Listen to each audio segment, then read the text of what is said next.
What's going on, guys? How y'all doing today? All right. So, a lot is going on in the world. I'm gonna play this again. I'm like hooked on this game. I play Borderlands, but it's just not in the cards for me right now. I don't think I have a computer that can handle that much bandwidth and things going on. So, just gotta work with what I got. You know what I mean? Game. I play Borderlands. In the meantime,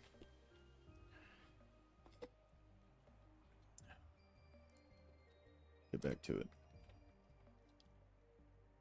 What's going on, Abe? How you doing today, man? Good to see you, bro. God bless.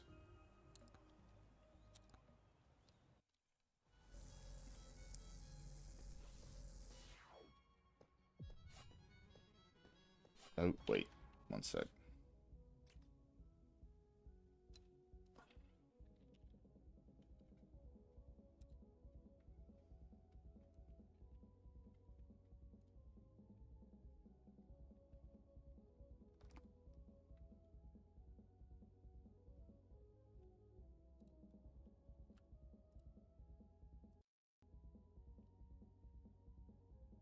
What's up, Kat? How you doing today? Welcome in. Welcome in. Y'all doing okay? Hope you guys are doing well today. Dude, it is I am hooked on Mega Bonk, dude. It's totally worth the 10 bucks. Think here, let me pull up my Steam real quick.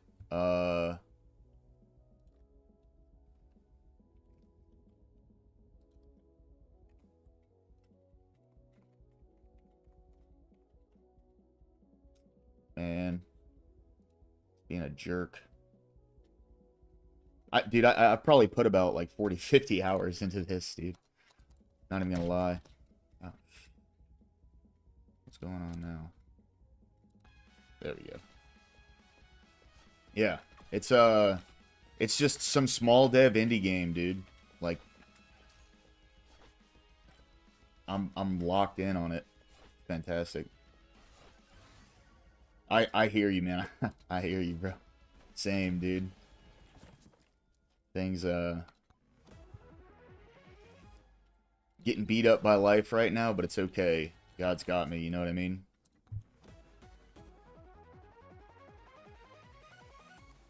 That's the most important thing for me is like even when things are tough, still just like sticking through it, you know? I'd love for everything to be, you know, sunshine and rainbows constantly, but then where's the fun in that, right? What's up, Ag? Good to see you, man. Welcome in, dude. Welcome in. Hope you're doing well today.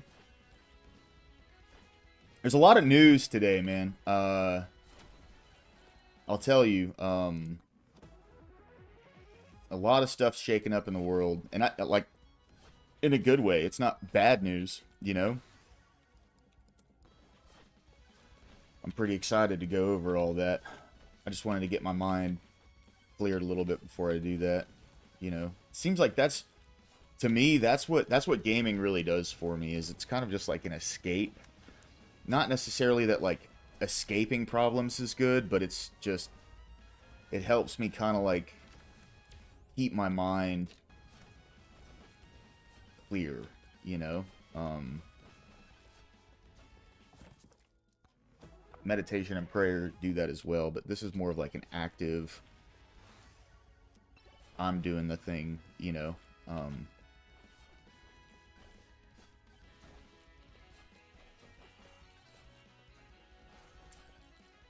we'll see what happens.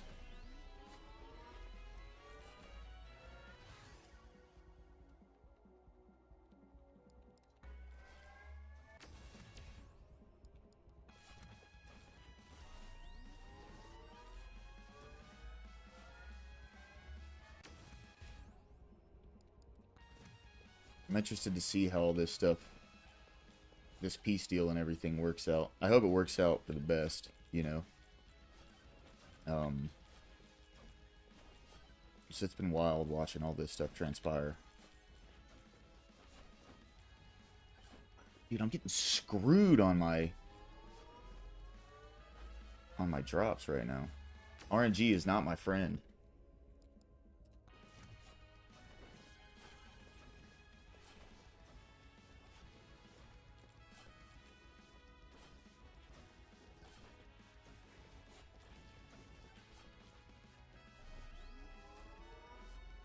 Abe, a lot of this game is it's like, oh, there we go.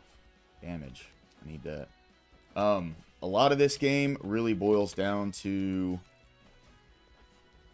how everything spawns in on the map.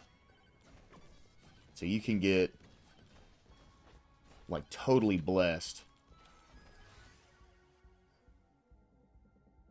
They do, but here's the thing. So the chests they increase in price kind of consecutively, and these guys right here typically have much better loot, and you can actually choose what it is. So you're not guaranteed to get anything. So what I typically do is I save up a bunch of the gold, and then I go and I hit that. See, I melted this guy. There we go. Yeah. And I didn't have to pay for that one that just dropped. Every time you beat a boss, they drop a chest that it just opens automatically. And any of them that have, like, the gold trimming on them, those are also free. They don't cost anything.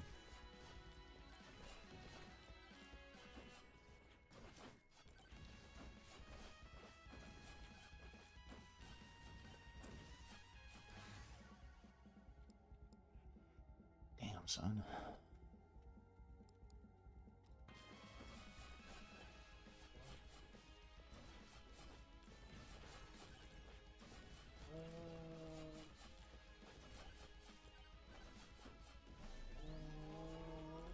Start grabbing chests here in just a sec.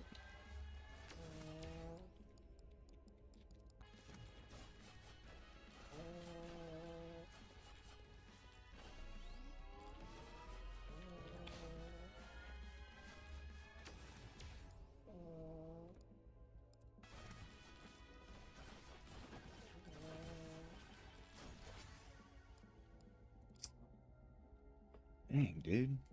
Not getting anything.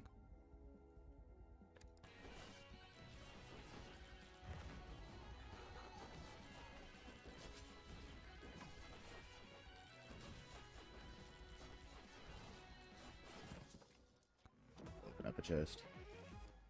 I'm putting gold right now.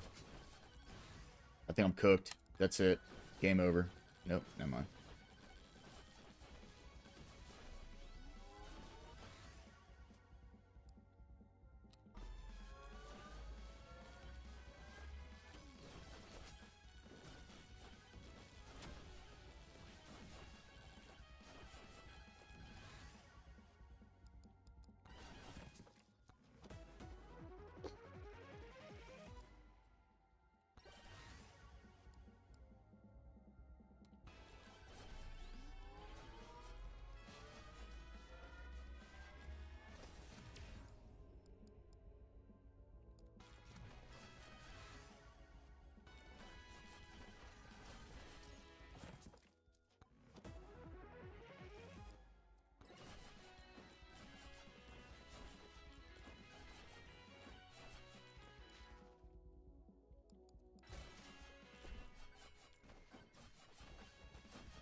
Yes. That's good. Need that.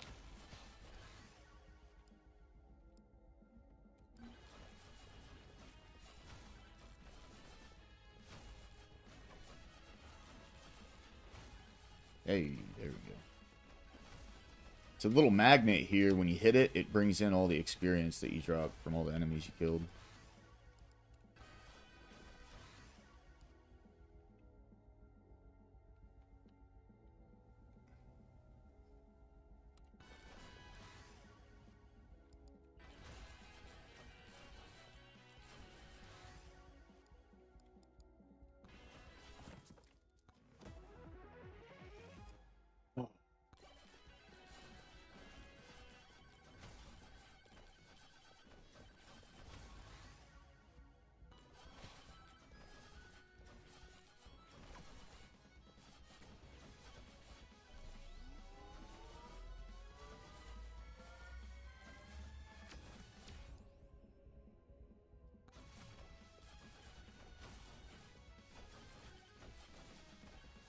I don't know if I'll be able to make it through this one.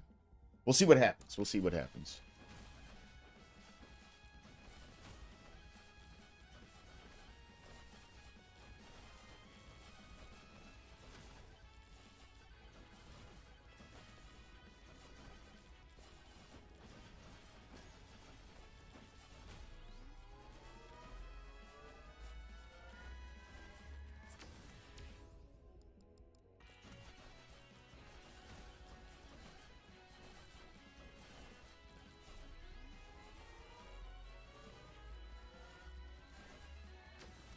What's up, Big Soda? How you doing today, brother? Good to see you, man. Good to see you. Here, hold on. Let me pull up Discord real quick. I'm gonna jump in the Discord. If you want to jump in and BS for a little bit, bro, you're more than welcome to.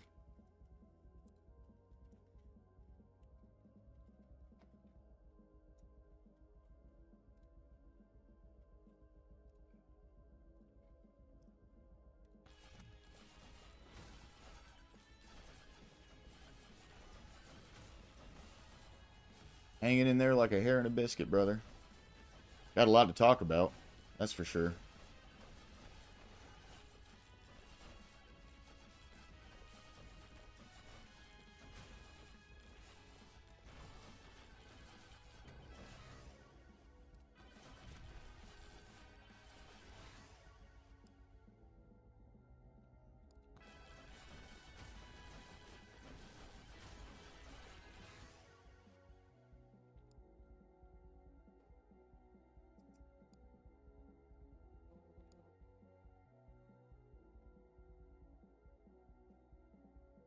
Yeah, I might actually talk about that too.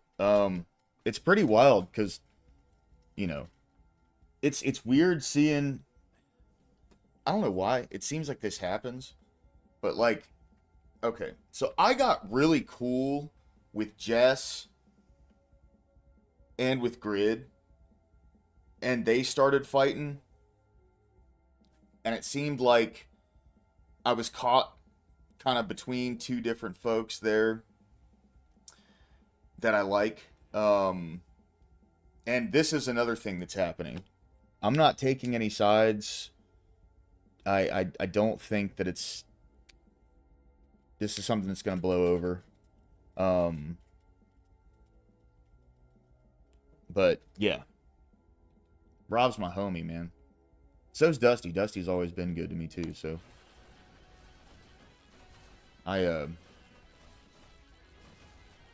I'll talk about it, but I'm not taking sides or anything. I'm gonna talk about it from a completely neutral standpoint.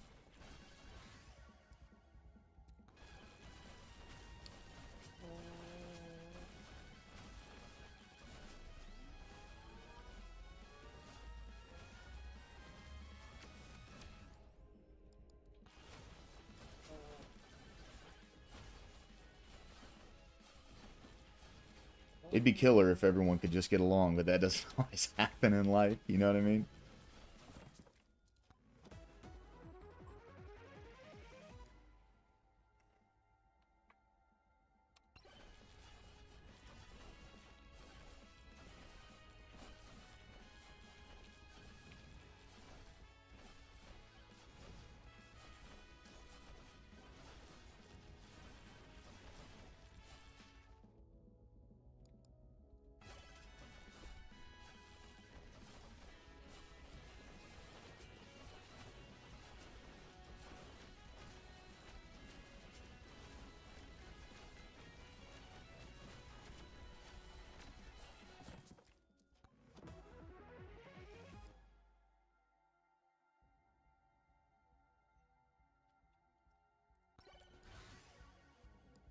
Fair. Yeah, yeah. See, I didn't look too far into it. I just know over the past few days they've been making videos about each other. And that's about as much as I'm like up to date with it.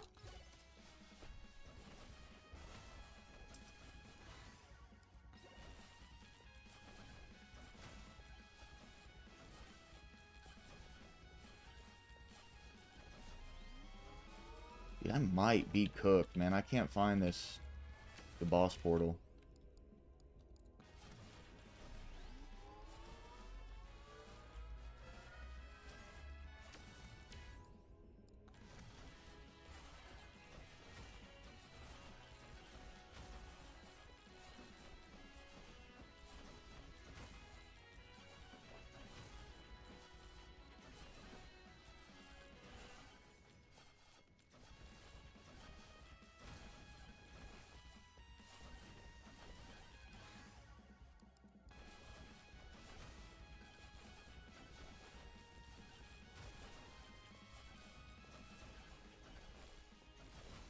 Alright, I've circled the entire map. See, when you use the little skeleton guy, he's really fast. So...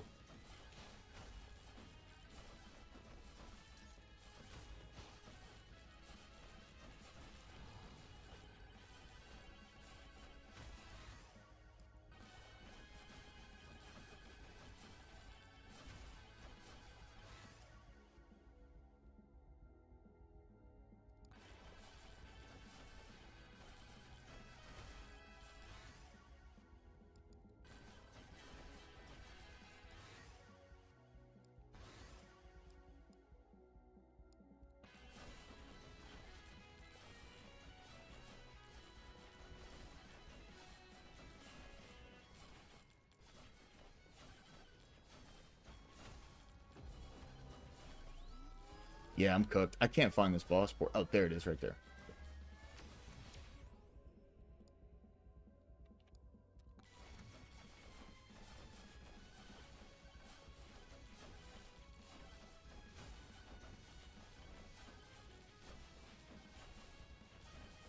One sec, Corey. I'll get to that comment in just a second. Need to make sure I don't get wasted out here.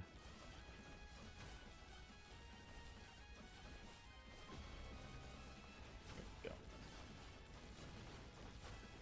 Oh, dude. Rough. Rough. Ah, I'm cooked. I'm cooked. Yep. Alright, what'd you say? Because the only thing I've seen so far was Rob's clip, so if there's more, I can't comment on it. But Rob and Dusty were having an exchange about Rob's short he made about left-wing violence, and Dusty... Okay. Dusty at first, Rob was wrong. Dusty said at first Rob was wrong, and then they got into the specifics, and Dusty didn't name anything. Just said it was how Rob framed it. I mean, that... People say that a lot, you know.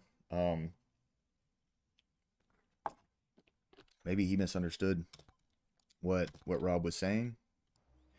You know, Dusty does have a real mixed bag when it comes to... Thank you, Ag. I appreciate it, bro. Dusty has a mixed bag of people that are in his audience. So he... For the most part, it does look like to me that he maintains a good level of neutrality when he's talking about things.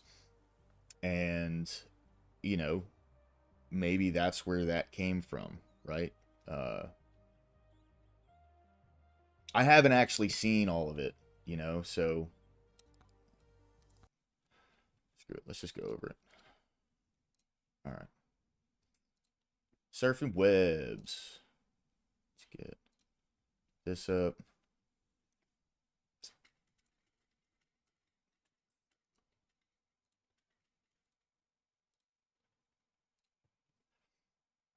Kind of a wild thing to have up like that, but it's an Asmongold clip, I promise. Okay.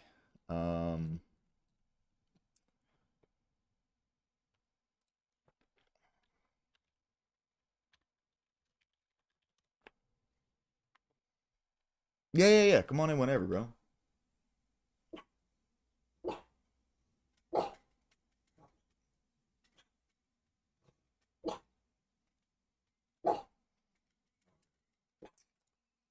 Right? Do you remember? Do you know what I'm... Where have I suggested? See, that's as far as I watched into it. I was just listening to it earlier. Censoring. I haven't suggested that. I'd say go for it. You have to. I've heard you at least a hand. What up, brother? Welcome in, dude. How you doing today? Oh, I'm doing wonderful. Good, man. Like, I don't think it was anything. What's up, Squatch? It may have been from when I seen it, but like the clip I seen, it was definitely topic related. Yeah. Sasquatch, we're gonna cover the drama going on between Rob Noor and Dusty right now. So I'm gonna watch Rob's video, and then I think didn't Dusty put out a video on Rob the other day? So Yeah, I'm not sure. I don't know Dusty's YouTube channel name. Yeah, the Powdered Dusty. He's The Powdered Dusty. Okay. Yeah, dude, he does great panels, man. I jump on him all the time. Well, I've heard of him. I didn't have his at stuff, so I've never subscribed. But I definitely want to kind of get his perspective as well. Yeah, for sure, for sure. You know what's funny, dude? So I've never heard him even say anything about Rob Noor. Um, and I'm on his panel all the time. He literally has Mhm. never even brought Rob up once. So it's interesting to me that like all of this was kind of going on, and I didn't hear anything about it. You know what I mean? I didn't know It, none of it. it So had to have happened on Rob's call-in show because, like, I mean, he brings them up, and it seems like they're friendly. They're friendly from the video, and then Dusty makes the positive claim that I guess that Rob was incorrect in his analysis. And then Rob's like, okay, well, if we watch back the clip, how about we make a deal? If I'm right, you get you get the rest of my show to say whatever you want and promote whatever you want. And then, but if I'm wrong, you're instantly banned. And okay, then it kind of you can see how it devolved from there. right, okay. I wonder if Black Elk used my clip of Dusty stream after he left. I have no idea, brother. We're just covering the drama right now, man. I'm see, and here's the thing, right? Like I really like Rob and I really like Dusty, and both of them have been very good to me. So I'm going to approach this from the most neutral standpoint I Yeah, ever. You know what I mean? because I'm have up. been good to you. So there's no Yes, point in for you to pick a side, and I right. don't think you should have to. Yep, I'm not for sure. I'm not picking a side in this. It's the same thing with the with the grid and Jess thing that went on. Like I have no I have no interest in choosing who, you know, or nothing, dude. Like these are both the both of these guys have been very good to me. So Yep. um I'm just we're just covering it. That's all we're doing, you know what I mean? Oh Handful of yeah. times I Well, was being and disingenuous. So this one's a little bit easier because there's less of a personal element to it because we can just strictly follow on the political arguments are making and whether they're right or not. Right. Right. Exactly. Yeah. So we'll see. We'll see what's up. This is a half an hour, 34-minute long video. We'll see. We'll see how this all turns out. yeah, you didn't say You that stuff. if I you was OBS it for misrepresenting. me, I'll watch it again. Oh shit, that's right, dude. I keep forgetting. You're See good. You're good. what sucks, dude, about going through OBS as opposed to StreamYard is StreamYard. I can like you can watch everything while you're like looking at the panel. Where through Mhm. Discord, I have to share my screen and everything. You know, so. StreamYard is pretty handy. I will like I can't shit on StreamYard because it seems very user friendly. No, it is, bro. It's incredible, especially when you're doing um like panels and stuff. I mean, it's they really did a great job streamlining everything. You that All like right. when you say that the left is the only party of violence. Did I say that? Yes. I think that you Sure. misrepresented me several times. I think you do I it did. again here. Okay, I but did. this video is going to be saying the left is the only party of violence. Something to that effect. You didn't say that stuff. I was misrepresenting you. You present it as if this was a one-sided thing, as if Antifa's the one out here doing all this violence. You misrepresented me several times. I think you do it I again. did. Nothing I said there was inaccurate. You are presenting an inaccurate picture. I was being disingenuous. So yeah, you didn't say that stuff. Well, no, mostly I just wanted to come check in on you. It seems like you've been greatly wounded by the verbal attacks and mean words of the left. It's not so much the verbal attacks and the mean words. That's fine. It's like this, right? If someone tells you like I hate you, I hope you die, I hope your children. EOD, I completely agree. It's not worth 500 a year. If I was making money off of the stream to like support myself and do all that, I would absolutely invest in it. But as of right now, it's 100% agree. It's not worth the 500 a year for sure. And to be fair, like with Discord having this free alternative, I don't know if StreamYard offers enough to completely justify it. It just makes it easier. Well, so it's not as easy to do panels on OBS from what I Mhm. see, right? Like panels have to be Discord panels, and they're all just it's OBS requires multiple moving parts where you can just kind of streamline everything into StreamYard when you utilize it. So Mhm. that's where I'm a fan of it, but you know, we'll see what happens. I mean, holiday season is coming up. I'm going to be making some more money, so I might get back into the StreamYard thing because it was just so much more, no pun intended, streamlined, right? Like, anyway. Die. Hey, you want to go out for a cup of coffee? You're like, no, I'm good. Right now, you may have suspected that your coworker didn't like you, but once they come out like that, it's What's up, Lauren? Good to see you. Welcome in. Welcome in. like, okay, good. I don't want to deal with you anymore. And so that's what I'm seeing. And it's not just that. It's not just their mean words. It's like, well, Charlie Kirk did get killed, and you know, ICE agents were shot at, and detainees got killed, and they are being attacked like as we speak on a What's up, Hornet? Good to see you, man. Welcome in, bro. How you doing today? day-to-day basis, and it's being done on by people that, by the way, wanted me censored for criticizing the 2020 election and were able to achieve it, and wanted me censored for conversations I had about the pandemic and were successful there. And See, so I said this before and I said it again. We're going to look at this from a completely neutral standpoint. Both Rob and Dusty have both been very good to me. So I am not going to I'm not taking sides here. We're just going to be going over everything. That's it. now they engage in all this shit and actively Argument cheer on, only. and I'm supposed to be Yep. like, oh, But okay, you're acting like all these offenses are done by the same entity, right? sure. Charlie Kirk, you've got a wacko who shot a guy.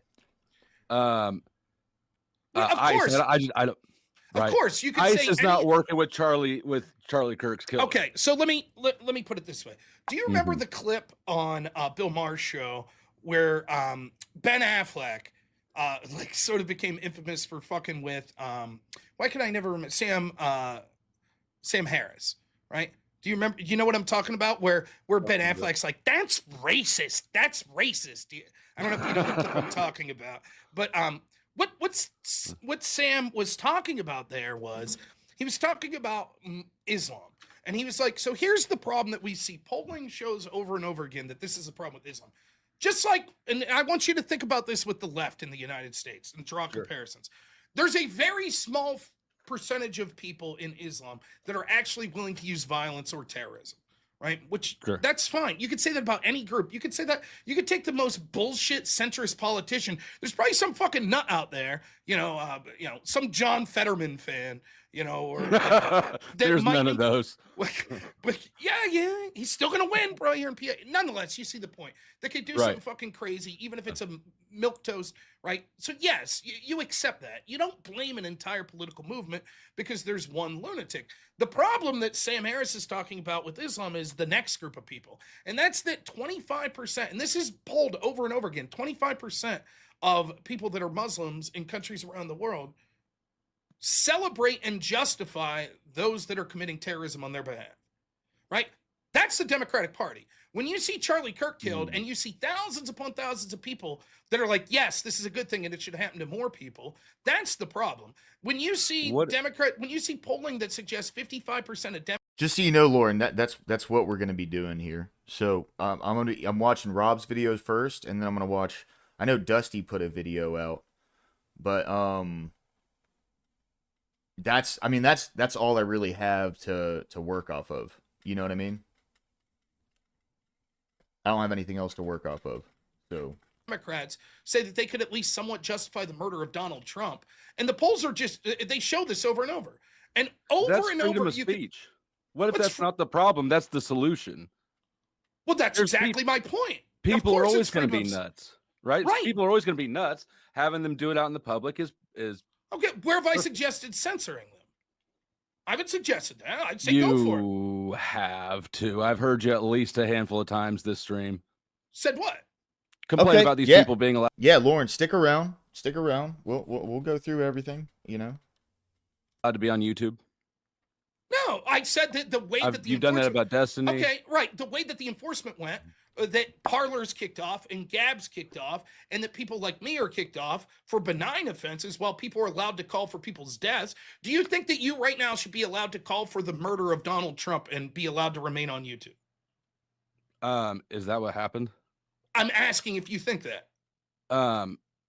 Probably that might be stepping over the line. Okay, I'm, so you I'm would admit, almost a free speech absolutist, but you know. okay, but you admit there's a line. There's a line that we would say, okay, once that line's crossed, we understand that you shouldn't be allowed to say those things public. Like, I shouldn't be allowed to come on and advocate for this specific death and say, you people should specifically murder this person. I think we could agree that's beyond the pale.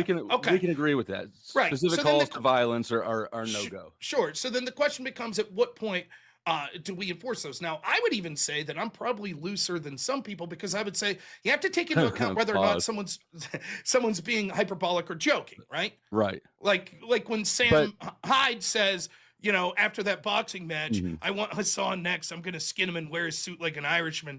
I think he's joking. I don't think that that's literally him suggesting he's going to. Sam Hyde is fucking hilarious, dude. He's always been funny. And it's just crazy to me that he's got this wild label. It's so stupid. What up, Never Lucky? Good to see you, man. Welcome in, bro. Welcome in. To do that, right? But if people are calling for specific, so I'll give you an example. When Vosh says, after a Patriot Prayer member was murdered by a member of Antifa, Michael Reinhold was the name of the guy that murdered him, right? When Vosh is talking about that and he's saying things like, well, there's a genocide against trans people, and shouldn't we stop Hitler before he's coming? And then he says, I envision a world where people were taking shots out windows at Patriot Prayer. Should he be allowed to say that? Yeah. It's called for death. It's called for violence. It could be interpreted that way, but it's not a specific call. Okay, so it's whimsical. It's whimsical. It's whimsical? I don't agree with it.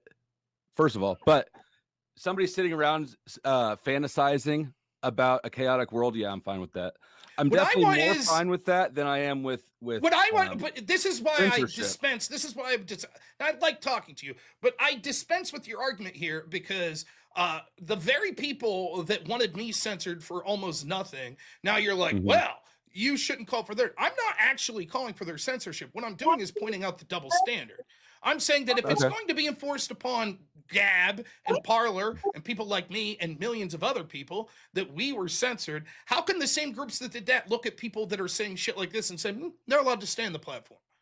So if they're gonna violate an ideal, why wouldn't you violate the same ideal? No, that's not the point. That sounds like the point. So let me tell you, do you believe that there were racist police officers in the Jim Crow South? Yeah. Okay, so you would say this. If you sit there one day and you watch these police officers pull over just black people for speeding, right? And they're going 51 mile an hour and the limit's 50 in this town. So they pull them over and over and over. Now you watch white people driving by 80 mile an hour and they never pull them over, right? Your argument would be, fuck them blacks, they broke the law. And I'd say, yeah, but this is clearly racist. It's clear that they're not going after the white. You'd say, oh, so your principle is the blacks should be allowed to violate the law because the whites can? You see how fucking stupid you sound? But we're not living there, though. Sure we That's are. the thing. That's why you sound stupid, and I living. sound like I'm aware of my surroundings. I would, if you told me that cops were predominantly racist now, I'd be like, no, stop being victims. Black people, white people get arrested too and pulled over. You're right that it's not specifical racism to racism. What we're talking about is a two-tier enforcement of justice. Can you show me one city in the country where right-wingers are attacking federal buildings over and over and over again while the local politicians and police stand down and allow it to occur? Can you show me one? All right, we'll watch that. I Thanks. cannot. Okay. Right. Can you show me the example when we're specifically saying, do you dispute that thousands, if not hundreds of thousands of right-wingers were censored on places like YouTube for questioning the pandemic or questioning the 2020 election? Of course they were. And it was bullshit, but doing more bullshit isn't a good way to address it. Is it a two-tier enforcement that the way that they allow the left to get away with shit that's even worse?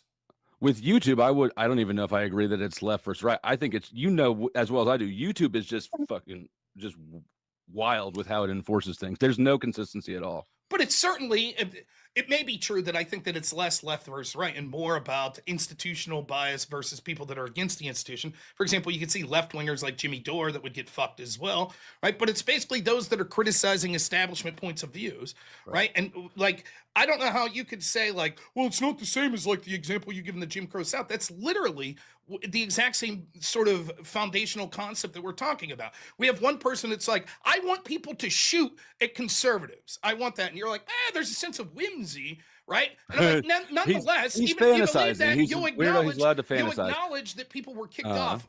Scores of people were kicked off for far less shit when it came, right? And I'm like, can't you see the double tier? And you're like, well, we're not living in the Jim Crow South, but we're living in a two-tier system. What I'm suggesting to you is that two-tier system, whether it be through a corporation that has so much influence or more importantly through government entities, is unacceptable. It's foundational to sort of our legal system or our sort of idea of what the legal system should be, that we have an equal enforcement of justice. And we can see over and over again that that's not the case. So for you to dismiss it and be like, well, it sounds like their words are upsetting you and you're suggesting that you should be allowed to break concepts because of them is fucking nonsensical. No, it's not. You're definitely being a sensitive victim. I'm not. You're definitely being hyperbolic when you say that the left is the only party of violence. Did I say that? Yes. No. Show me. Pull your short up. Okay. The short I just did this morning, I said the short left. You've been looping, yeah. The left is the only party of violence. That's what this says. That's something what to that effect. That may not be exact for. Okay, hold on. So while we're here, since we're bringing this up, this is the short that I was going to say they play it. They play it in the video. Well, this is the one that Democrat violence again shit. on. Hold on. This is the one that Lauren sent. Democrat violence again on display for everyone to see. Now, I want you to remember when Donald Trump said "fight like hell" when he's clearly talking into a political context, and then later told people to go march peacefully. They said that this was evidence that he engaged with and incited an insurrection. And now we see, by the very same definition, insurrections occurring on a nightly basis on places like Portland. And yet, Democrats not only support these insurrections, they're refusing to allow appropriate law enforcement to protect federal facilities. You have rogue judges that won't allow it to occur. You have in places like Chicago, you have that the local police are ordering stand-down orders as people attack ICE agents there, forcing the ICE agents to deploy firearms in order to protect themselves. You have people like this attorney general in Virginia that was in private messages saying that he wanted to kill the person who was the Republican that was in office there so that his children would feel pain. And I believe he even suggested. Guys, I know there's a lot of different perspectives in chat right now. I will say it again. Rob and Dusty both have been very good to me. So we're just looking at the... What's up, Joseph Romano? Good to see you, man. Welcome in. We're just looking at everything involved, and we'll see what we can make of it. Going after the children. It's time to call a spade a spade. Violence isn't some radical thing that the fringe is doing on the left. Yes, there is a small percentage of people that are actually willing to carry out this terrorism. But it is now the majority of Democrats, including people in elected office, that will cheer on and support those sorts of actions. The truth is, as the left-wing streamer Destiny said on Piers Morgan a couple weeks back, they want Republicans to fear for their lives to go in public. They want ICE officers to fear for their lives to do that job. They want them unmasked. They want to know where they live so that their brown shirts on the ground in groups like Sorry, Never Lucky. I'm not fence sitting here. I have a large respect with both these guys, and I don't take a side on this. So if that makes me a fence sitter, I don't give a fuck. Antifa could go harass and attack them. That's what they legitimately want. 55% of Democrats polled said they could somewhat justify the murder of Donald Trump. And I asked there, do you think that that's limited to just the voters or the elected officials? And now we see an elected official saying that he wants the death of children of his opponent. And every single Democrats continue to endorse him. The Democrats are the party of violence, and they must be defeated at the ballot box wholly, or it will get worse. Yeah, I didn't see anything there. But she sent another video. They kind of break it down and go like section through section of it. So I think they play it an overall twice in the video. So we'll kind of get Dusty's kind of breakdown of what he thinks it applies. Phrasing, but yes, that is the sentiment Okay, expressed so there. this, you tell me if this. Now I want you. Now what we're gonna do, Dusty, is we'll Okay. play a game. If you're right, I apologize. I'll give you the rest of the. I'll give you the rest of the video to talk about whatever you want. If you're wrong, you're banned forever from the channel. Fair deal? Okay. All right. What's up, Mr. Bill? Good to see you, man. Welcome in, bro. Welcome in. Now, Dusty's gonna say that Can you I full said. screen me? Can you full screen me while we for a second so that we can look at my shirt, the Proud Boy shirt from what I don't know if I can. To act like violence or there's only extremists on one side is obviously Okay, now absurd. you're just to be clear, you're going to say this video is going to be saying the left is the only party of violence. Something to that effect. I'm sure Okay, it wasn't those here we go. exact words. This is the one you're talking about, right? Mhm. Seeing reports of Tesla buildings being attacked, people that drive Teslas having their cars vandalized. There's other stories of people that are suggesting on places like Reddit that Elon Musk and Donald Trump may need to be taken out. Make no mistake about it. I've said for years, all of the insane violence that we saw coming from the left, from places like Antifa, from way back when you saw them rioting at places like Berkeley to prevent people from going in to hear the terrible Ben Shapiro from speaking, riots that we saw on college campus, them locking Riley Gaines into a room, not letting her go out, other attacks that we saw all across this country during the Black Lives Matter, the Chaz Zone, all of this stuff. The irony was, all of this was occurring while the left had institutional power. And I said, if you think this violence is bad now, wait until they start losing those connections to institutional power. Now, they had direct connections in the sense that there were cultural connections, such as the people that were running things were advocating policies and at least paying lip service to the issues that these radical leftists wanted, such as Trans America, Black Lives Matter, etc. But now we're starting to find out that there are connections, possibly in the terms of financial connections, where we see NGOs that were possibly financing institutions that were leading to these sorts of people that then went on and engaged in different attacks. Oh, I forgot to mention those against pro-life centers. Remember, the FBI couldn't get to those because most of those attacks occurred in the evening. Remember, that's what Chris Wray, head of the FBI, said? I predict that as we see these NGOs start to collapse and the funding dries up and the cultural shift starts going the other way, that these groups will become more desperate. Initially, they won't understand that they can't get away with it with impunity like the majority of the Black Lives Matter riots, and there will actually be consequences if there's any justice in this world. So you're about to see what I would predict would be an uptick in violence that occurs from these left-wing groups. They feel morally righteous. They've been gaslit into believing their opponents are Nazis, and you're justified in doing whatever you want against Nazis. They'll become more brazen in non-violent attacks, such as going after J.D. Vance when he's walking with his daughter, and violent attacks in the form of vandalism and other things that we see, up to and possibly including things such as assassinations, which we've seen 2 attempts so far against Trump. So gird your loins, we're probably going to see more of these violent reactions from the left, and it'll all be smugly ignored, cheered on, or wink, wink, nudge, nudge from people in positional power in the establishment and on the left. Well, EOD, just so you know, like there's a good bit of my audience that comes from Dusty as well. So they're gonna defend Dusty, and everyone that comes from Rob is gonna defend Rob. So just understand, no one's mobilizing anybody or anything. There's no foot soldiers. It's just people defending, their person. You know what I mean? Okay. Did I say there only the left uses violence? No, and like I said, it's a general sentiment, right? Okay. You have one party at fault here, one radical extreme. Mm-hmm. Do you think that there's extremists on the right? Sure. Now, did anything I say in that video, was anything I said inaccurate? Yeah, I mean the whole presentation, yes, it was inaccurate. And what was inaccurate? What specifically was?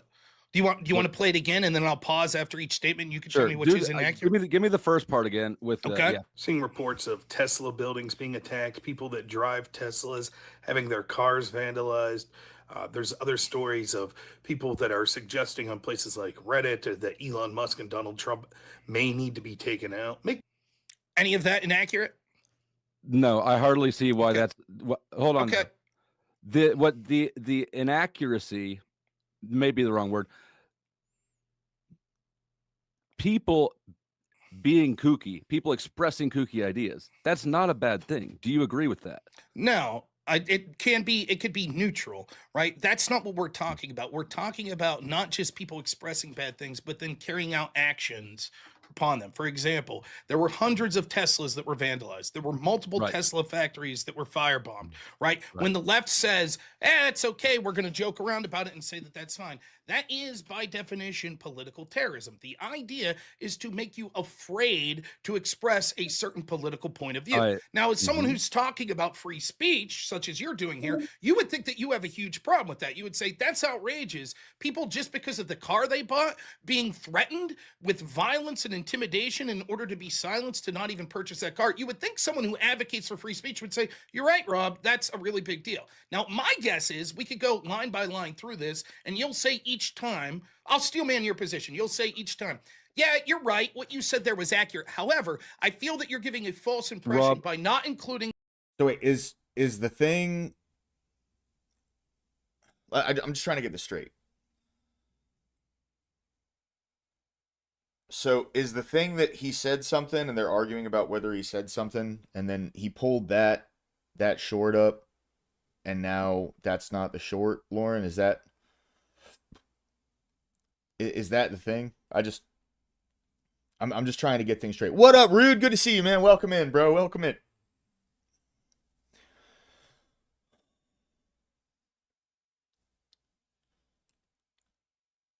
So, are you still with me? Yeah, I'm still here. I'm just still trying to get don't- like an understanding on what all is going on, because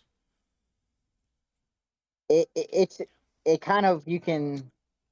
Now I didn't know if he brought up the wrong short, but I would say, if I was talking to a friend as in Dusty, I would say it does seem to be like Dusty confirms that this is the short that he was thinking of. okay.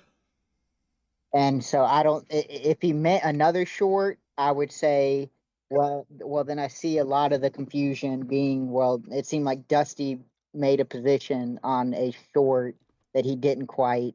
I guess he made a position on the wrong short, which I guess led to this understanding. If that's a good way to describe it. I hear Like, that. I guess Dusty was mistaken that this was the short in which Rob said that. But to be fair, I would argue I don't think the other short that Lauren shows that either. Yeah, it didn't. She also sent me another video though with some timestamps on it, so we can watch those as well. So Rob was mad that Dusty didn't correctly quote him by being off by one word. I mean, so I will say this, right? I can understand how when someone says something like the left is the party of violence, that can be interpreted as they are the only party of violence. I can understand how that can happen. And what it seems like is Rob meant one thing and Dusty heard another thing. And yes, that's exactly what I was about to say, Lauren. It got blown way out of proportion. Yeah. I think that's all this really is, because these are both two smart guys, and I would much rather see them be able to talk like this instead of having any kind of internet beef.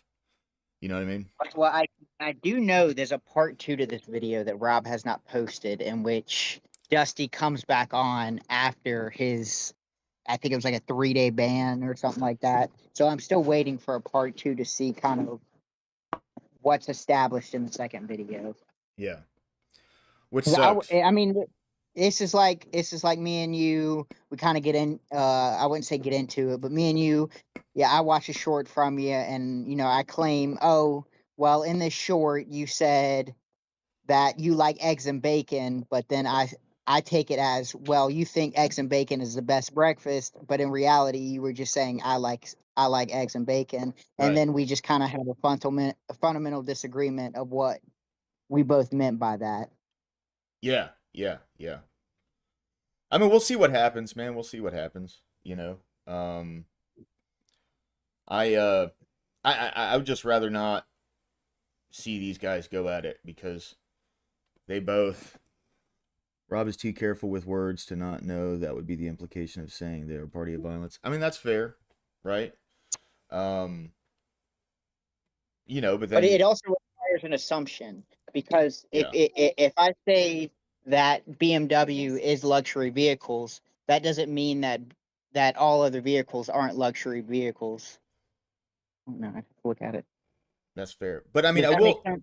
Yeah, yeah, yeah. I will say this though. Rob understands there's violence on the right, and he's never Yeah. claimed that there wasn't.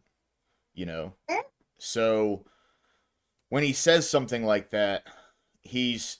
I think he's just trying to elucidate the fact that on the left, violence is justified to them when they do it, but it's not justified when people they don't agree with do it. Yeah. And he's just trying to elucidate that, like, no, they actually do violence, even though they claim that it's not happening or whatever, and yada yada. Now, Mhm. maybe there was a much better way to say it than that. 100%.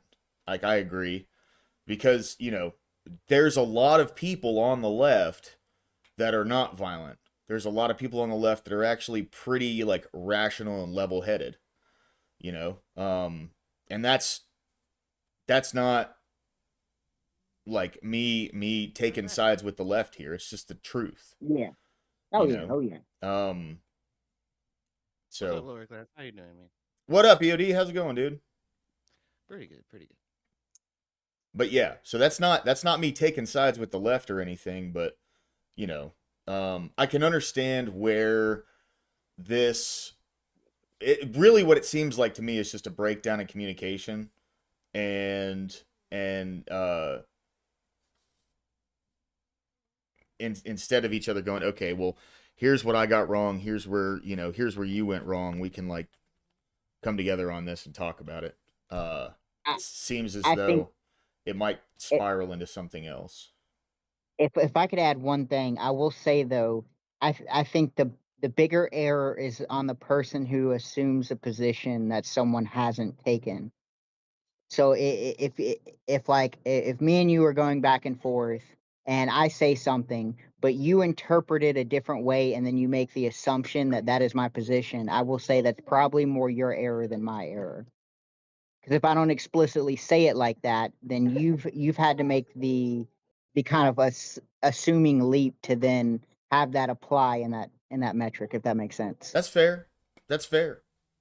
Yeah, I 'Cause I mean, mean, if we're having an argument over the prompt, and like a prompt of a debate, and you think when I make a position like I like my eggs scrambled, and you assume, oh well, I'm saying that I only like that I only like eggs that are scrambled. That would be you assuming that just because I say I like eggs that are scrambled, you're then interpreting that to mean that I like no other style of eggs. and I just want to try to summarize what's going on here really quick, okay? Just from my perspective. All right, okay. So, Dusty shows up on the call-in show and says Rob claimed that the left is the only party of violence. That only violence occurs on the left. Something to that effect. And then Rob says, uh, 3 times before they look at the short, okay, this is your claim, right? That I said the left is the only party of violence. And Dusty says, yes, all 3 times. Something to that effect. Maybe not exactly those words. Then Rob shows the short. The short doesn't show that. Dusty starts walking it back a little bit. Now Dusty's talking about it again, saying that Rob switched the shorts.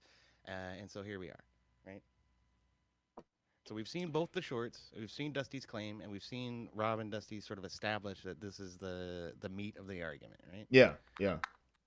Okay. Well, and I will say this as well. It doesn't look like Dusty watches a bunch of Rob, so he Hardly at probably, all, I would venture a guess. yeah, yeah. So he probably doesn't understand Rob's position on everything. The very same, I'm sure Rob doesn't watch Dusty at all either. So what it kind of it seems like the only thing, like, this is the only videos that Rob has of Dusty is when Dusty comes on to his show. So Yep. like So I was on one of Dusty's panels, and there was this guy that jumped on, and he said, like, it was right after Kurt got shot, and he said something like, "I'm far right and I'm ready to fight." Like, those are the kind of right wingers that he can get onto his panel sometimes. I'm not one of those, but so when he hears something like the left is the party of violence, when you have other people out there, like taking away like who Rob is entirely, just by like the nature of that phrase, the left is the party of violence. Not even the left is the only party of violence, but the left is the party of violence. When most people hear that, they immediately, like you were saying, Corey, assume that what someone's saying is that nobody else does violence but the left. So I can see where that comes from, right? That's all I'm trying to put out there. You know what I mean? Is Yeah, but I mean, it sort of puts it to bed when Rob comes to Dusty 3 times and say, "This is what you're saying." I said yes, and Dusty's like, "Yes." Right? I mean, isn't that the moment to clarify and say that? Oh well, your rhetoric is just a little bit too exclusionary of right wing violence is probably really what Dusty's problem is, if you ask me. But the other thing is like, do you guys know who Jack Talcott is? You ever heard of him? yeah. Yeah. Okay, so Actually, no. Dusty has basically built his channel making fun of that guy and people like him and going over drama. Like, this is what Dusty does. And it's my contention that he's simply run out of people to shit on. And so now he just wants to make some shit up about Rob and start picking on him and starting to grift off of Rob's grift, essentially. He's like a. Uh, Well, I mean, he didn't make his channel off of that. He made his channel off of the panels that he does, and he has good panels. I've been on a bunch of them, man. I mean, I've been on several. Yeah. I don't see anything particularly enlightening or awesome about Dusty's panels. They're just like every other fucking panel. Yeah, Hornet, if you want, dude, jump into waiting room and I'll pull you over. You're more than welcome to jump in, dude. And I've been on a few of those panels, right? I don't have anything against Dusty either, really, other than the fact that he does seem to sort of thrive on drama. That's really what it's about, in my opinion. But Yeah, yeah, I hear you. I mean, that's the is internet, that man. fair? I mean, am I being fair? I'm not trying to paint Dusty in a bad light, but this is kind of what he focuses on is shit talking and finding people that say stupid shit and making fun of them for it, right? Hey, it's it's I mean, it's the internet, that's man. right, You know right? what I I mean, mean? It's the internet. he It's the doesn't go internet. on long diatribes about politics like Rob does, for instance. So the types of content that these two creators are interested in making are very different from one another. I guess is kind of the point that I'm getting to. I think that's fair. Okay, I like I say I like Dusty, but I think his bread and butter is drama. It's not politics. So Fair. Fair. Well, it's all sorts of stuff, man. Like he has, religious talks and stuff. Like last night he did a whole thing about that was pretty anti-Christian, and I jumped up, you know. Oh shit. Oh, sorry about that. Hornet, here I got you, bro. One sec. I thought you were in my Discord. All right. here, I'm gonna turn this off for the time being. Yeah, but I mean, like I say, I don't have anything against Dusty, but I really feel like he's reaching here in order just to stir the pot and come up with the new drama that he wants to talk about. That's my interpretation. Yeah. No, I mean I hear you, man. I hear you. One second. Really wanted to talk about the and we're gonna get to it for sure. There you go, Hornet. There's the Discord link.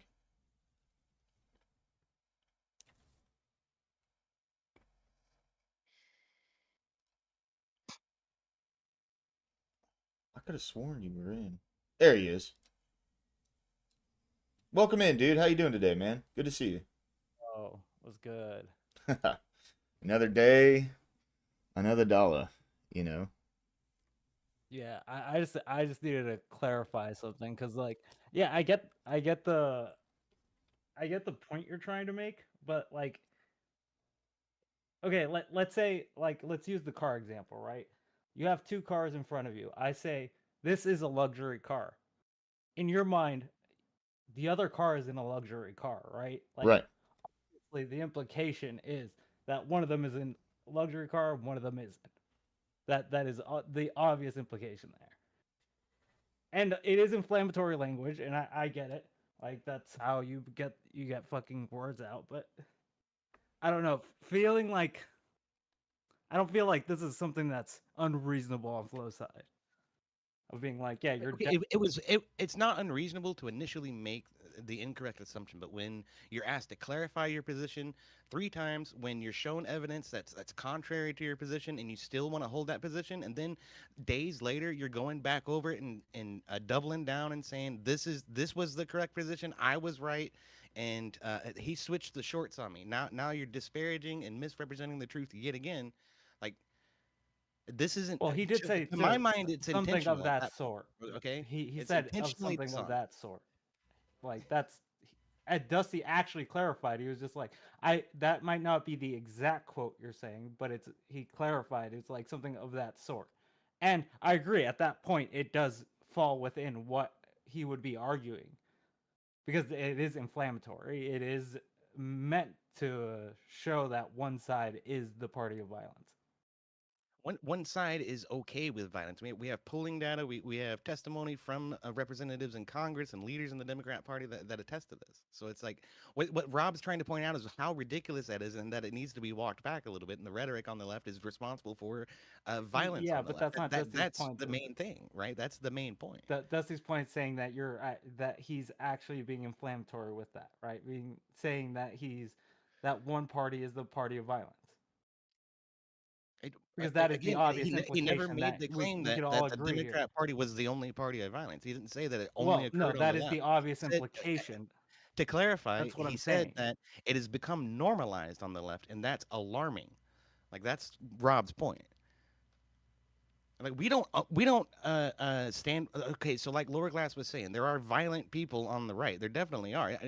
I wouldn't deny that. Neither would Rob. Okay, But would this we don't statement own be those okay people. then? Okay, EOD. we don't prop them up into positions of power and hail The them as some kind of Democrats are political the heroes only to be party followed. okay with violence. Unlike people like Jasmine Crockett Wait, or answer the Ayanna question, Pressley. EOD. Okay, Answer the question.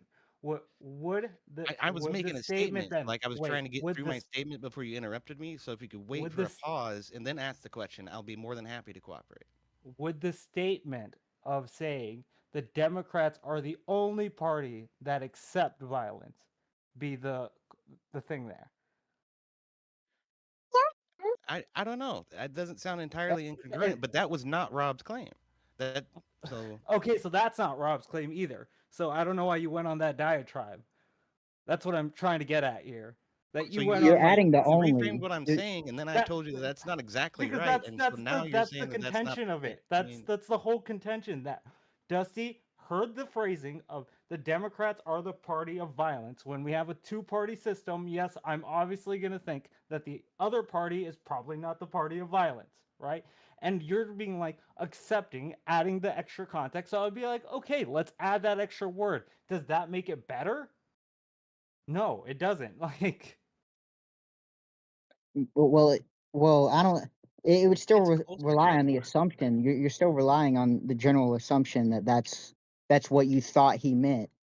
But I mean, that's irrelevant to what Rob okay, claimed.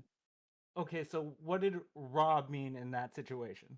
When because What did it? he's saying the Democrats are only accepting Just trying to accepting explain of that to you. violence. I just tried to explain that to you. There's polling data. There's leaders in the Democrat Party. Okay, so in the short that Lauren linked, okay, that she claimed that Dusty said this was the correct short. The title is "Violence is now the norm for Democrats." That would be the claim. That's the actual claim that he's making. And again, here's the supporting evidence that I just listed: the polls, the rhetoric coming from Democrat leaders, the fact that right when the shooting happened in Nashville, okay, they held up 7 fingers, one for the perpetrator of the fucking crimes. So like crime and violence is the norm for the Democrats. That's alarming, and that should be addressed. That's the point.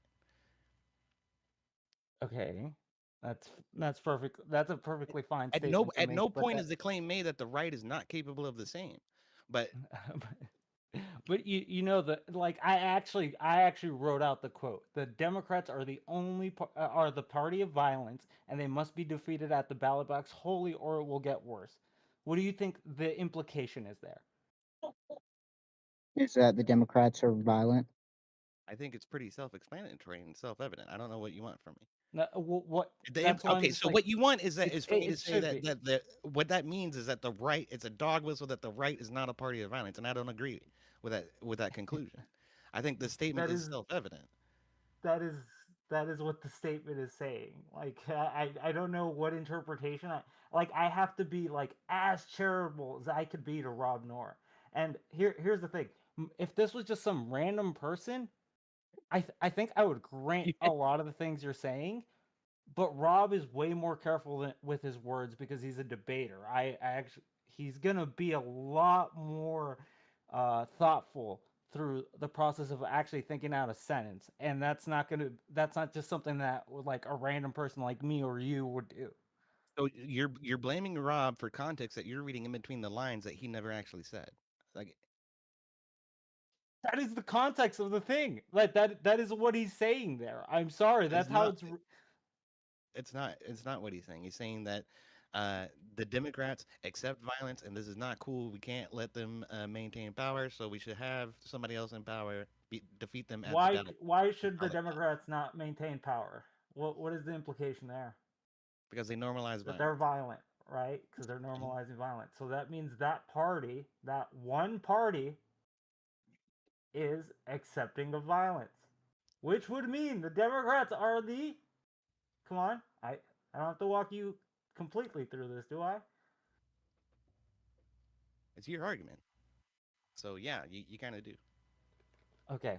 That would be the implication that the Democrats are the party of violence, that they are the only party of violence. The reason you want to get them out of the fucking ballot box and put Republicans in is because the Republicans are not okay with violence. Okay, so Correct or in the incorrect? statement that Rob made, did he say Republicans? Like Who else in would go in? the Who quote else that would you go in, wrote down, EOD? Third party or independents? Like, what are we talking here?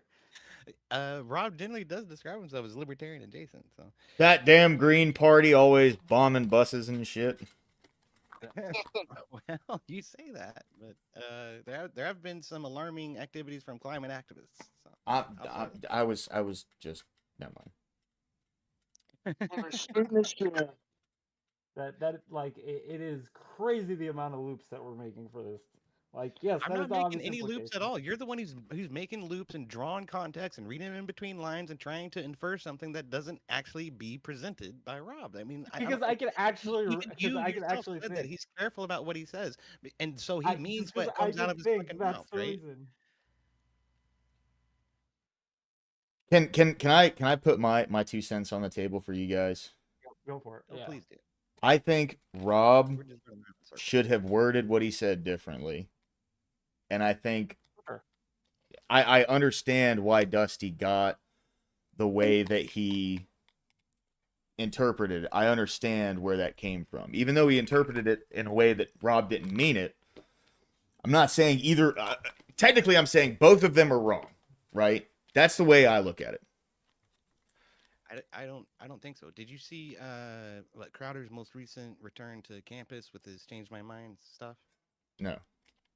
He said the left is violent, something along those lines. It was a slightly less wordy claim compared to what Rob was saying. But some of the data that Stephen leans on during that those interactions and those interviews is some of the same data that Rob is using to sort of justify his positions. So I consider them to be congruent positions, even though Okay. they're not exactly the same, right?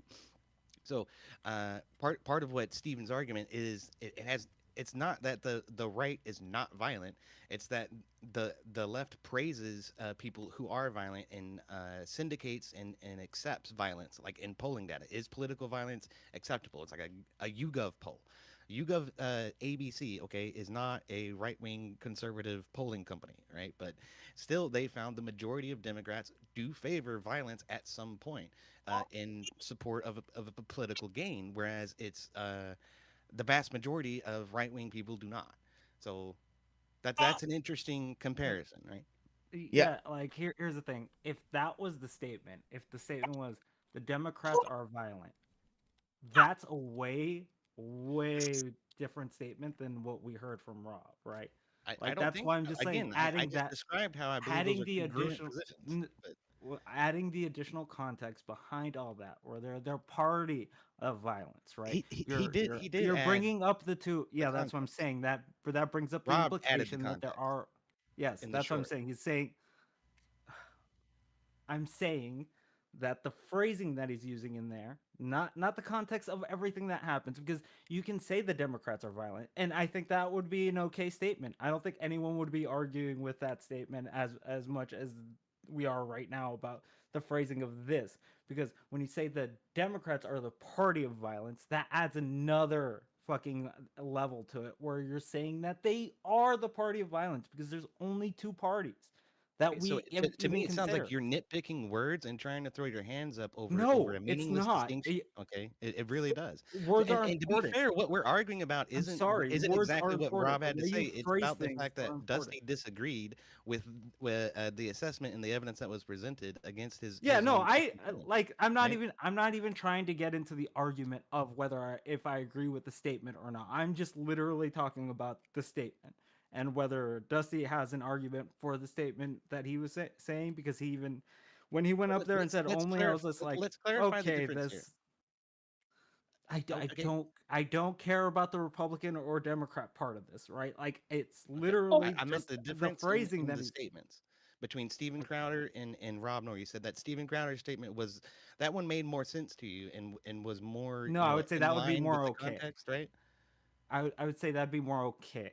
Obviously, you're trying to get through the same What message, is the difference but between the two statements? Because all Rob said is violence is now the norm for Democrats. Steven the Crowder said the hyper left is violent. selection. That's what I've been pointing out. The hyper selection. When you're doing the party of Hyper violence, you're selection. obviously trying to imply the two, Okay. right? Uh, I will say this. This is That's a ridiculous, meaningless distinction. yes, this is a It's not a ridiculous, meaningless. meaningless discussion. This is so small, man. You know? I mean, I I thought something actually big went down. No, no. You know what I mean? This is petty shit.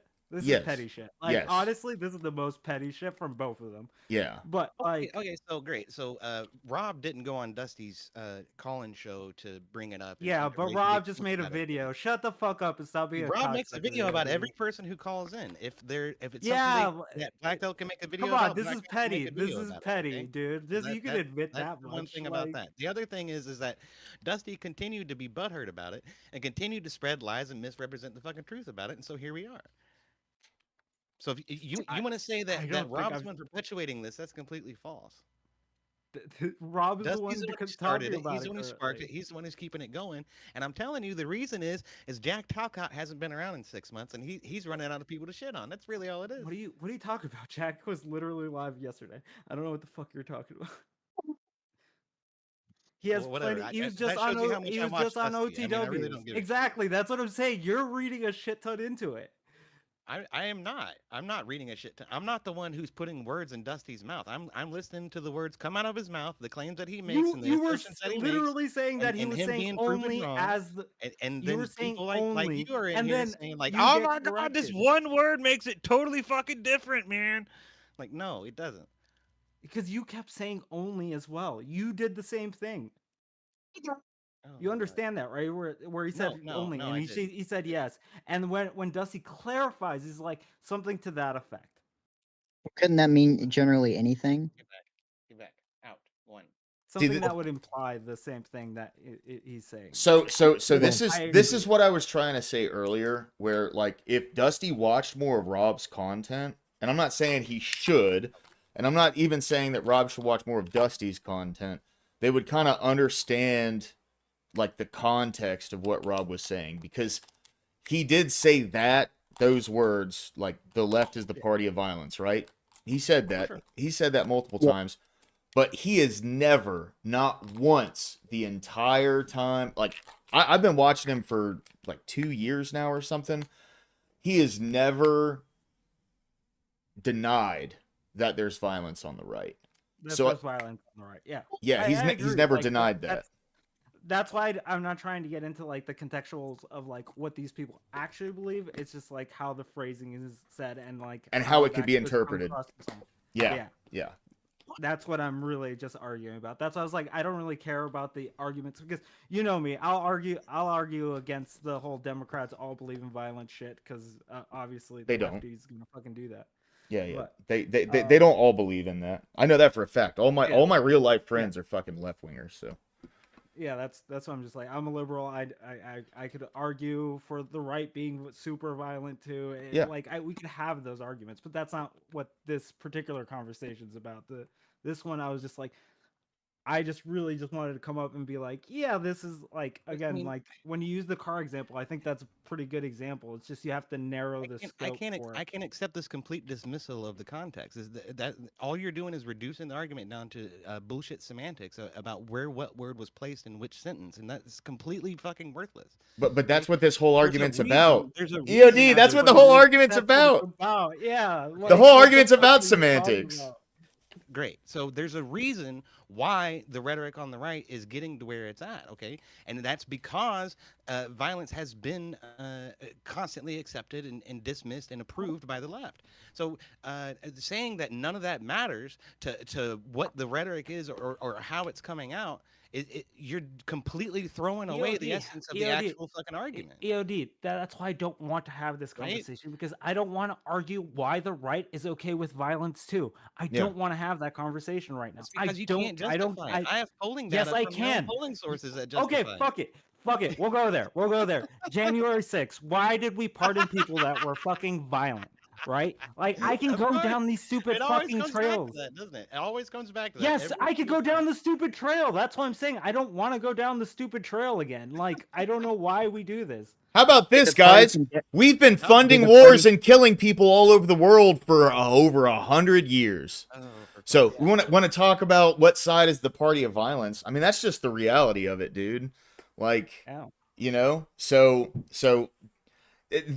obviously. This is an entertaining. It's a little bit of pettiness. Yeah, for sure. That's why I'm just like clarifying on the word part. Yeah, over the past 10 years now, that hasn't happened. I'm just completely making that up. No, I'm not saying that you're making that up. I'm just saying I'm not having that conversation right now because I could have the opposite conversation as well, where I'm just like, oh, right wingers are okay with violence. We can see the example of Nancy Pelosi's husband being attacked with a hammer and them cheering that shit on. Like, I could go down these same fucking rabbit holes. I've done it. We're excised and condemned for making fun of an elderly man getting beaten in his own house. Fucking Congress people that are still fucking there. Okay? That are still there are fucking have their jobs. Like I don't know what we're talking about. Like, do you have an example? Like that's why I don't want to have this conversation because it is fucking stupid. But this guy keeps spurting out and blowing up every time we start getting into it because he doesn't want to talk about it. They don't want to talk about it. Of course they don't. Well, no. When people celebrated Charlie Kirk being viciously murdered in front of thousands of people, that was perfectly okay, right? That didn't matter. That wasn't left wing violence. No. That guy was a groper, right? That's what we're told. I don't think Hornet takes that place or takes that position. Yeah, I don't. Let him speak for himself. Yeah, but I mean, like I know Hornet though, so I can. That's why I'm just like I can say like that. That's kind of in like an assumption of his position there. That's all I'm saying. But Ashton, good to see you, bro. Welcome in, bro. Welcome in. I'm not assuming his position. I'm giving an example of where the left normalized. Wait. Crazy that all I have to say is I'm a liberal, and you can already take an interpretation on my thing, but yet you won't fucking see the interpretation. I didn't do that. You're mischaracterizing me. Wait, no. You mischaracterized me. I said that this is what we were told, right? Isn't that right? You're saying that I'm okay with the Charlie Kirk thing. That people I didn't say that. Those words did not come out of my fucking mouth. I said this is what we were told. Is that guy's I must be going fucking crazy or something. I don't know what the fuck's going on. This is why we can't have conversations because you don't fucking listen. Nuxus, welcome in, dude. Good to see you. Hope you're doing well today. How's the down under? I guess you're okay with that. Would be the obvious implication of me being okay with it, right? So then say you're not. I'm not. You fucking retard. Obviously, I'm not. That's awesome. Why the fuck? There were a lot of people on the left who are. Do you deny that? No, there are some Okay, people on the great. left. That's awesome. are So not- show that me are the okay with droves it. of There are people some who were people on the right. celebrating Paul Pelosi There are getting hit some with a people hammer in his fucking fucking foyer. tons. Show me the tons. droves of people who were celebrating Ruth Tons. Bader Ginsburg dying in But natural guess causes. what? That's not even a majority Show of me the droves Republicans, of and I people who were wouldn't even say it's celebrating a lot of that woman Republicans. being shot in her home in Minnesota or whatever by that guy pretending to be a police officer. We did not celebrate that shit. We condemned it outright. Well, you tried to pin it on Democrats, then you condemned it. Well, I'll tell you one person, guys, that they died, and I'm fucking giddy about it. I love it. I knew you were gonna go that route. Let's go! Viciously attacked in prison after doing sexual things to babies, and he is done. Wait, who is that? Ian Watkins, lead singer of the emo band Lost Prophets. Oh, He got put in prison in 2013. He got caught on, like, I think it was Some it heinous was stuff. 13 offenses involving babies. Lord. He was brutally cut open yesterday in prison, and I'm happy. I will dance on this piece of shit's grave. So, just some good news, guys. You know, this is fantastic. Those are that's the type of violence we shouldn't be cheering. 100%. Yeah. Wood chipper 2028, man. But anyway, that's all I wanted to say. So, I just I just wanted to come up and clarify that. I didn't really intend to stay up like the whole time. I was just like to clarify like what I was saying in chat, because it's hard to get that context out where it's just like, yeah, I understand what you're saying with the car thing. Like if I have multiple cars and I was like, this is a luxury car, obviously there could be other cars, right? But when we're looking at two cars, that's kind of like a different scenario. yeah. Well, not Yeah. necessarily, because if I'm just talking about this one car and me calling it a luxury car, and I'm not talking about both parties in an instant. I'm just talking about one party, a party that advocates and like cheers on. Well, I wouldn't say that advocates for it and does it. Then that would be the party of violence. If a party both advocates for it and does it, then I would say that's a party of violence. Yeah, I could agree with the statement. I'm just saying like the phrasing for that would the obvious implication that people come away with would be the whole like, this is the party of violence, this isn't the party of violence, right? Well, I mean, I wouldn't say that's the obvious implication if we obviously had different implications. Abby Zhang, welcome back in. Good to see you. Thanks for stopping by. Always a I feel pleasure like seeing we you in do a chat. lot of work for that one, but I don't know. How? Because again, like when you're contextualizing into like two things, if I say this is an egg, obviously the other thing in my hand may be an egg, but you have to do a lot of reading to get into that, right? So obviously, what you know is one party is the egg in this instance, which would be the party of violence. So that would be that's the hard implication there. Now, That would like, also I think imply yes, the assumption, that though. like if he said Democrats are violent, then I would be like more okay with the statement, because I'd be like, okay, you have your stats. And I don't think you're saying they're the only ones. Obviously, you're just saying that as a general. Well, wouldn't you say we're I'm past just that, gonna though? make the Because we're past the argument violence. as such. When now they condone it. Yeah, I got to go back to the argument that where I'm trying to get you to show us the droves of people celebrating Nancy Pelosi or Paul Pelosi or Ruth Bader Just Ginsburg. look up on Twitter. Marjorie Taylor Greene did it Just on the look floor. up on Twitter. Marjorie Taylor Uh, Greene. I like Laura Burburn did it. Oh, who else do you Laura want? Do you want me Boebert. to bring up like every fucking thing? Like bring Those me would up be great if you could just everything. provide those two Wait, examples. That'd be perfect. wait. Then bring like yes, those are congressional leaders, are they not? I said those two examples would be great if you could bring those up. That would be perfect. Yeah. But I'm not here to discuss that part of it. That's why I don't give a fuck which party is the side of violence. I just don't want political So you violence. don't. So to be clear, you don't have any direct quotes from MPG or Lauren Boebert. Just this vaporous Okay. claim that No, they I made don't your have them point for on you. hand, EOD, but I know they did it. Yeah, well, it sounded like it was really easy to look it up. Like you just look it up on Twitter, right? It is really easy to look it up, but obviously I'm not near my computer at the moment.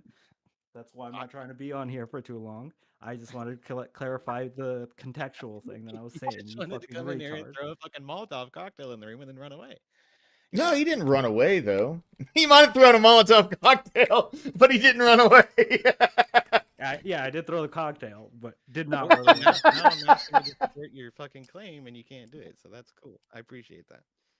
I mean, you But can look it up but yourself. I That's I not don't I a don't have hard to. look up. Okay, so not even 2 weeks after Charlie Kirk was killed, Ilhan Omar is at a town hall meeting saying that Charlie Kirk supporters are assholes and he deserved what came to him. Right? Did is that tantamount to what Lauren Boebert said about Paul Pelosi, or was Lauren Boebert making like a crude, crass joke that really didn't Crude, crass joke imply on it was yeah, Paul Pelosi's fault, right? yeah, like being like her husband needs this thing. I forget what the exact quote was. It was long ago. Like I again, not gonna keep that quote at the top of my head. Got better things to fucking keep in my head. Mm. Better things to keep in your head than examples of right wingers advocating for violence, Yes, where because I don't they hyper didn't in fact focus which advocate for party violence. But does it. it does sort of support my point of view that right wing is super violent and ultra violent, and actually the party of violence is the right wing, right? That should be your Is implication. that what Since I you're up said? here. Oh, Is that what I said? that is exactly what you're implying about what Rob is saying. Rob is Nope. saying the left is the party of violence, therefore the right wing is not.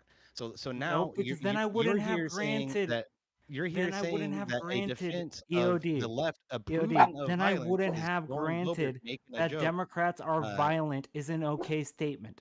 If you're up that's here what I was implying, saying that Lauren I Boebert making wouldn't a have joke is proof granted that, that you the right fucking wing is retard. equally as guilty. Learn to actually So like stop I cocksucking love someone how for you like don't have 30 any evidence seconds. and you can't let somebody finish a sentence. That's fantastic. What up, Grid? Welcome in. No, How let you me doing today, finish the man? sentence. Good to see you. Go ahead, guys. Sorry.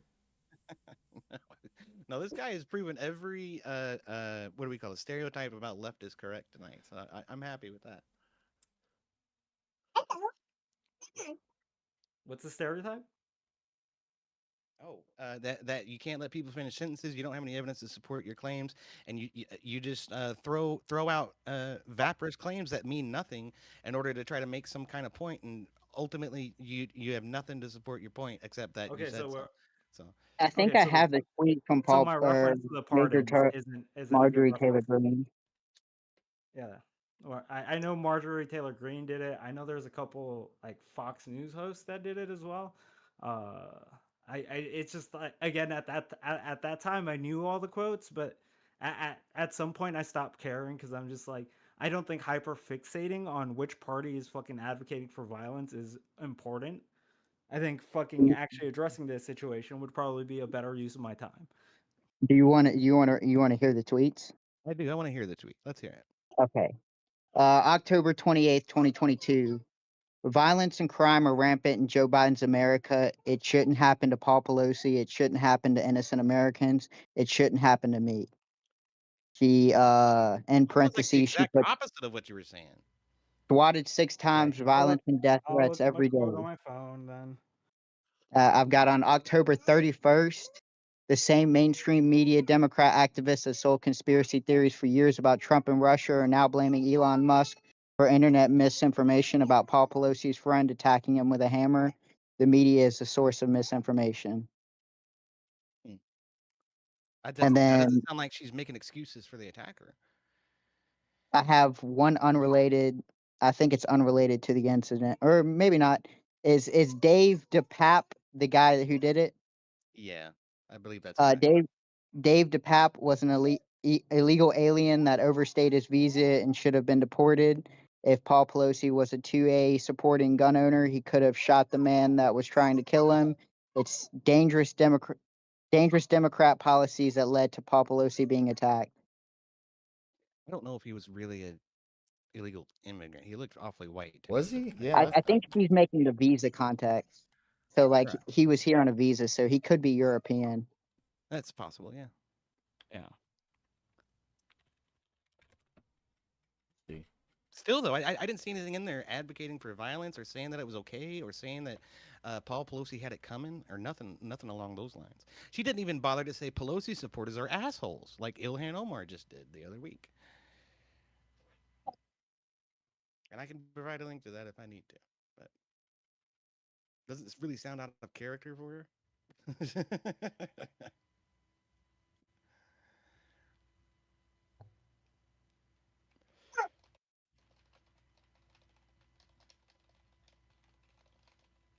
Yeah, I don't remember the quote. I would have to look it up, and then I can send it to you, Yodi. But I'm not gonna super hyper fixate on like who did what, because again, I don't really Right. care about this part of the argument. Like, I can do I know. Lauren Boebert Because that. your position is indefensible. I get it. no, it's not indefensible. Like, again, if you think that no one on the right has ever advocated for violence, I didn't say the that. statement that? Okay, No. so do you obviously know that they have advocated for violence in the past, right? Mhm. Would you grant that? I'll grant That's that all there are I'm people saying. who consider themselves to be conservatives that advocate for violence. I haven't seen political leaders in the Republican Okay, Party do people that. on the right have advocated for violence in the past, yes or no? I just clarified. That answered the question that I asked. Because when you say Again, people people who that consider try to themselves to be conservative or right-leaning have advocated for violence, but I have not seen that happen from representatives in Congress of the Republican Party.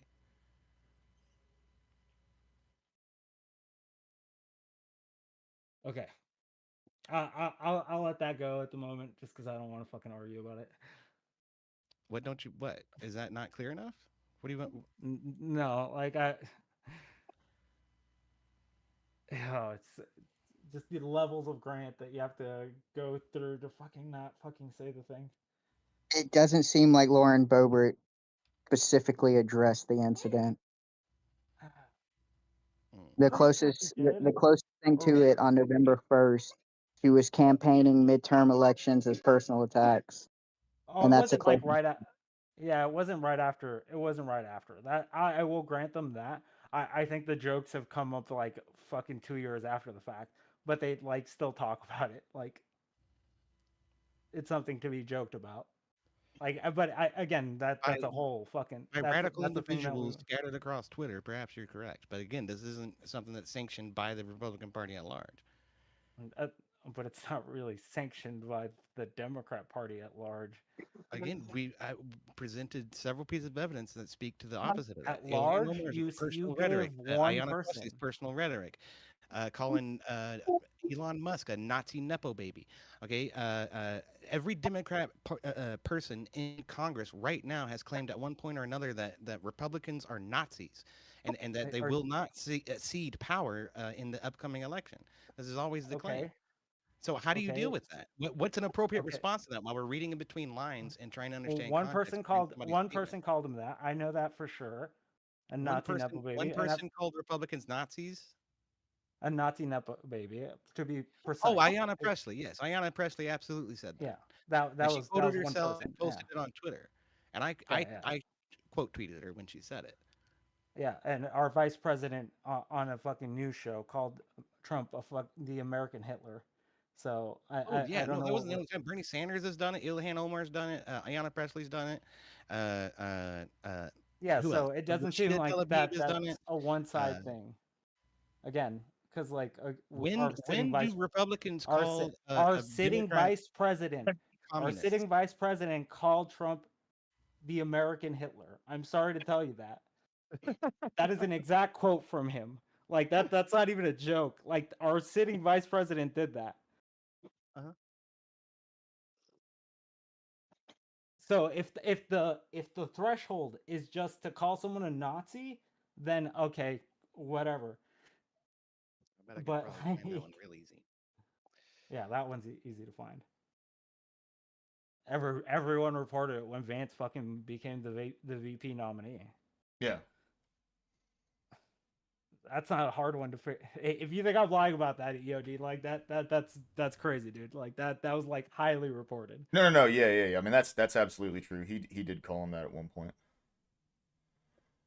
Yeah, I'm not sure the exact quote, but It was I believe it was in as 2019. early as as early as 2023, JD Vance was walking that back, saying that he was wrong, this, Yeah. that, and the other thing.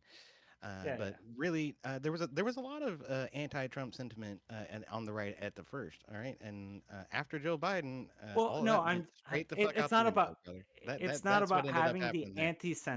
sentiment, right? Because that's not what you're arguing. You're saying that we're calling you Nazis, so that's violent, right? And I'm saying the Yes, vice president called him the American Hitler.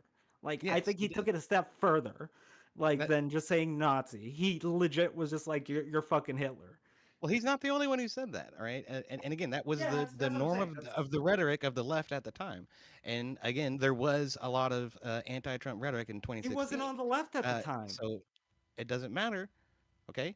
What matters is that this is the norm of the rhetoric, and so there was a lot of anti-Trump sentiment in the Oh, Republican Party in oh, 2016 at the time, Did, and a lot of didn't people yes, he? were a lot trying of to people jump did on not that like train Trump. in order to secure their own position in the Republican primary, which I don't know if you remember or not, but in 2016, uh, yeah, the Republican primary was enormous. There was like 15 or 20 candidates. It was kind of Yes, ridiculous. but So he everybody said was this out in there jockeying for 2019. position and saying shit that didn't actually apply or But didn't actually he do said this anything. in But that 2019. does not change. That does not Wait, change wait, the wait, wait, nature of wait. the You're saying rhetoric 2016. calling You're for adding violence in order to another overthrow context a there. dictatorial leadership, in order to stop people who will not give up power from relinquishing it. Right? Okay, again, this happened in 2019. I know the year that it happened in. I don't know which newscast it was, but I remember the year. It was 2019 that he said this. That's what it was reported as. Did he apologize for it and walk it He back? did. Yeah, he walked it back in 2023. Has anybody on the left done that? No, Oh, not a multiple soul. people do that shit all the Hey, fucking time. Not But a that Doctor, soul. can you it's name always them? fucking insincere. Wait. Again, I'll it's even a grant this. Baptist I'll even claim. wait. Like, of course they AOD. do. Of course. Yeah, yeah, Take they my word do, but for it's it. always insincere because people are fucking assholes at the time, and they think that the way that they can get across because you're right, people will smooth the crowd and be like, "Oh yes, I was wrong about saying that," right? Like, Jasmine Crockett had an incident recently, right, where she had to walk her statement back. Like, they do that, but I don't know if that has relevance in like whether I believe them Which or not. statement I did just Jasmine Crockett walk back, and when did she do it? where when she was that old statement where she was making fun of a disabled person. Ah, so that's not even in regard Political. to the violence rhetoric or the Nazi rhetoric that we're Yeah, no, talking I'm about. That's saying that something they all completely just unrelated, walk right? shit back constantly. Like Right. Democrats, Republicans, they all walk shit back. I don't know if that has relevance in the conversation of like whether like what party would advocate for that. Yeah, they're gonna say crazy shit because that's what politics is. It's a fucking big ass show. Hmm. Oh Interesting. man. Okay, so to the point at hand, all right. Uh, the rhetoric on the left is been getting exceptionally violent over the course of Trump's terms in office, and it keeps getting worse. And Democrat leaders play into it. They don't try to downplay it or discount it or speak out against it the way that we just heard MTG doing about Paul Pelosi. And instead, we get what are just vaporous claims of walking back statements about disabled people from Pretty sure there's multiple what's her Democrats that fucking name, Jasmine Crockett. So condemned the Charlie Kirk murder. I Can do. you name them? Tons, droves of people that condemned that. No, all you gotta do is name one. Didn't what Chuck Schumer do it as well? Like, what the fuck? I mean, I don't know. Did he? Even Kimmel did it, and people said that he So didn't do it. regarding the JD Vance thing, you said it was in 2019, but this is from an independent article, okay, from the UK. And I don't know if you're familiar with the Independent, but they're not a right-leaning organization. It says, when confronted about his former beliefs about Trump during the vice presidential debate last year, Vance reiterated that he was wrong about Trump, and then blamed the media for swaying his opinion of Correct. Trump in I 2016. already granted that. 2016. 2016. I don't think it was in 2016. Yes, it was. Okay, so they might have been doing political points then. I don't know if that makes it better. I mean, Well, it makes it better that he apologized and walked back his rhetoric. Yeah, like the apology. I don't know if the 2019 versus 2016 distinction makes a difference there. Like, Well, it to me it would make more sense that it would happen in 2016. right. during an election year, yeah, I guess. I was Well- kind of hoping it wasn't during an election year, just because like that just seems like Well- scummy as fuck to do. But Yeah, I don't know. This would be after. This would be after an election year. Well, no, Again, I mean, 2016 was the After an election election, year. No, Right, the, yeah, the that's what I'm election saying. happened in January, so this would be after the election. Well, no, the election in 2016 happened in November of 2016, and then Trump was put Oh, into okay, office I'm- January of 2017. What I'm I'm saying is, getting if he behind would have you. said it in 2019, it would be his genuine feeling that he thought Trump was an American Hitler, not just some talking point that he's just gonna throw out there. Right? Well, yeah, that's what politicians Like, do, though, man. That's all they do. that's what Right. I'm saying. Like politicians just throw a fucking talking point out there and just fucking Yeah. let it sit for as long as possible and just be like, whatever. And Yeah. then when they get called on it, like fucking 10 years down the line, they're like, I sincerely apologize for it what I wasn't said 10 back years down then. the line. It was when he was appointed as vice president in the 2020 election. But Yes. or whatever. Yes, Well, when he got called up by the guy he called Hitler, yes. You know, that's why, like it's, and this is just my I'm opinion, not saying okay? that it was 10 years down the line. I'm This- just saying that's what politicians generally do. Yeah. This is just my opinion. It's just what I've seen, right? But what it's looking like to me is politics doesn't even, like, your values don't matter. What matters is the game and how many people you can get to vote for you.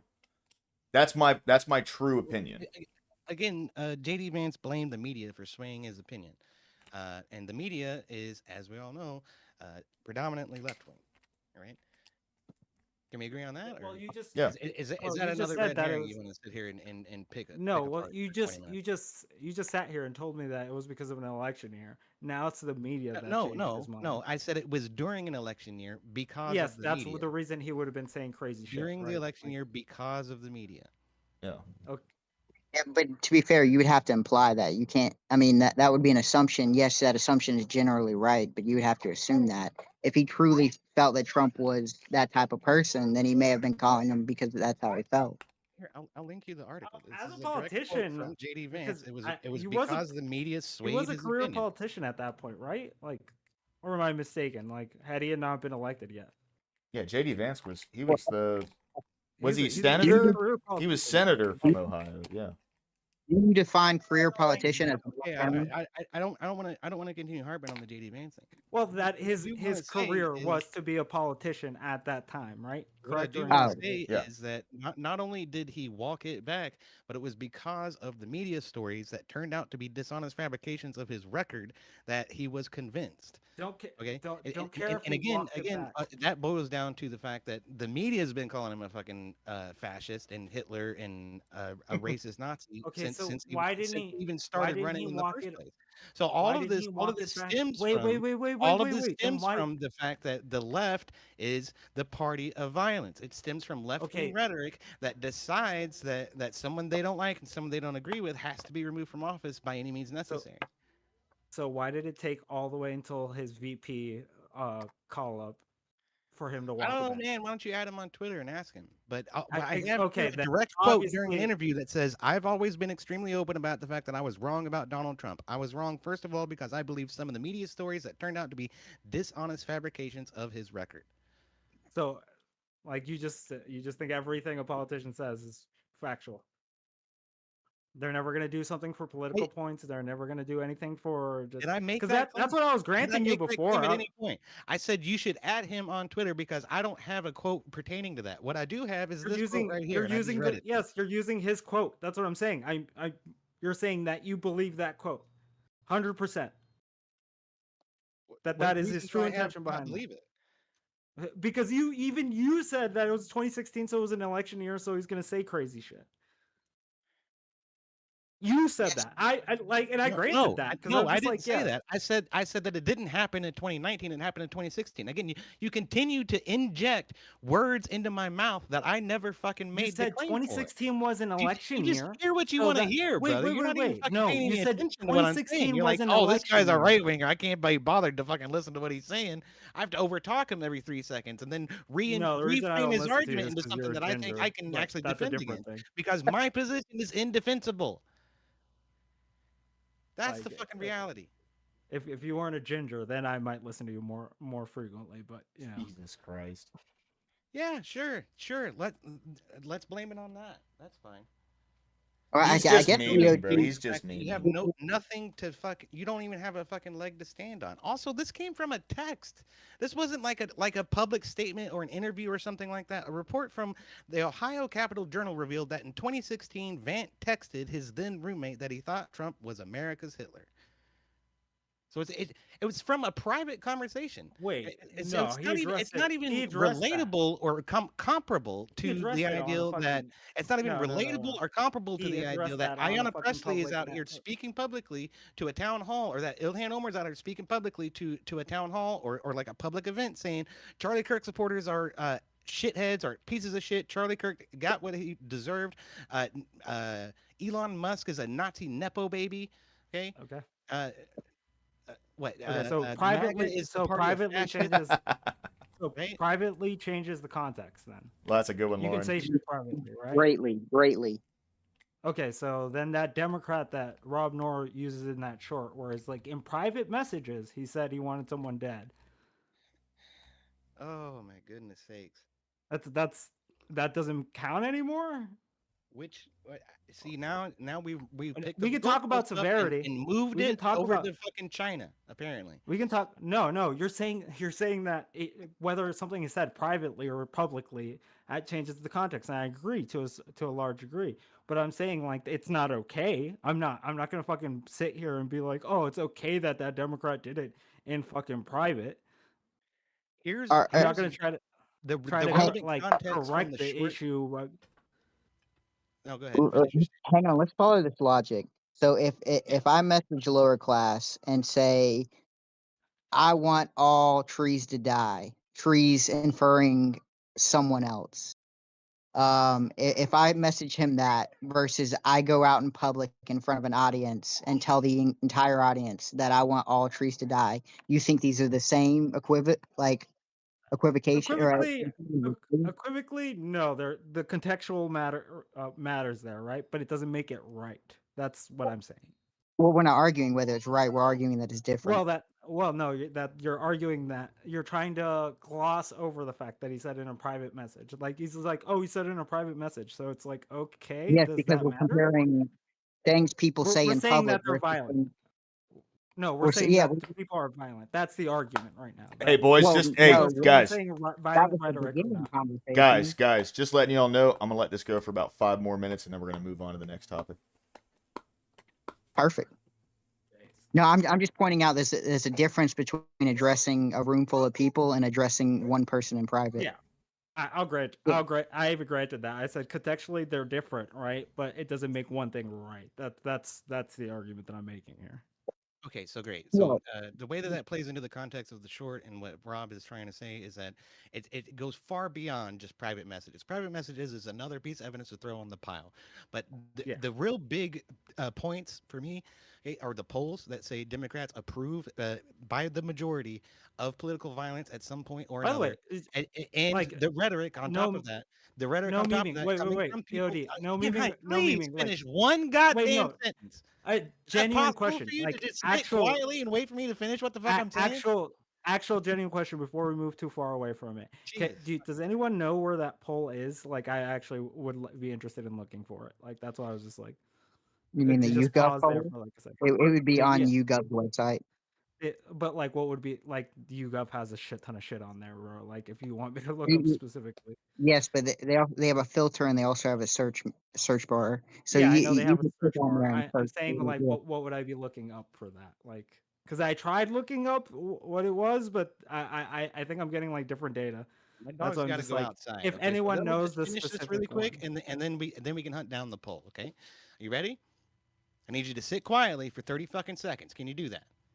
Can you do that, Oyodi? Okay, great. So, what matters is beyond the private message. That's just one piece of evidence to throw on top of the pile. There's also the poll that shows a majority of Democrats do believe that at some point political violence is acceptable, is okay. The rhetoric coming from the left in public spaces and in addressing public town halls, public activist get-togethers and events and things like this that continually describes the right as some kind of insurmountable fascistic force that must be met with some type of violence in order for the left to get their way. That's the problem. And on top of that, you have the media backing them up every step of the way. And it's disgusting. It's an Oros that constantly feeds itself, and it needs to be addressed. So Okay, none of that has been addressed. All we've gotten was deflection, digression, and redirection. I agree. In order to try to get us away from the idea that the leftist rhetoric is exceptionally violent. So there. Yep. And I would also say, just to add on to you, I would say that calling Democrats evil, saying that, implying that they're coming for your children, implying that they are doing a bunch of shit that are like going to trans every kid, do all this thing, is detrimental to the right and probably will lead to bad circumstances as well. Like, that's why I'm saying rhetoric doesn't matter, because honestly, both sides do fucking crazy rhetoric. So like, that's why I don't really care which side is doing the crazy rhetoric. I just want us to tone down the rhetoric on both sides.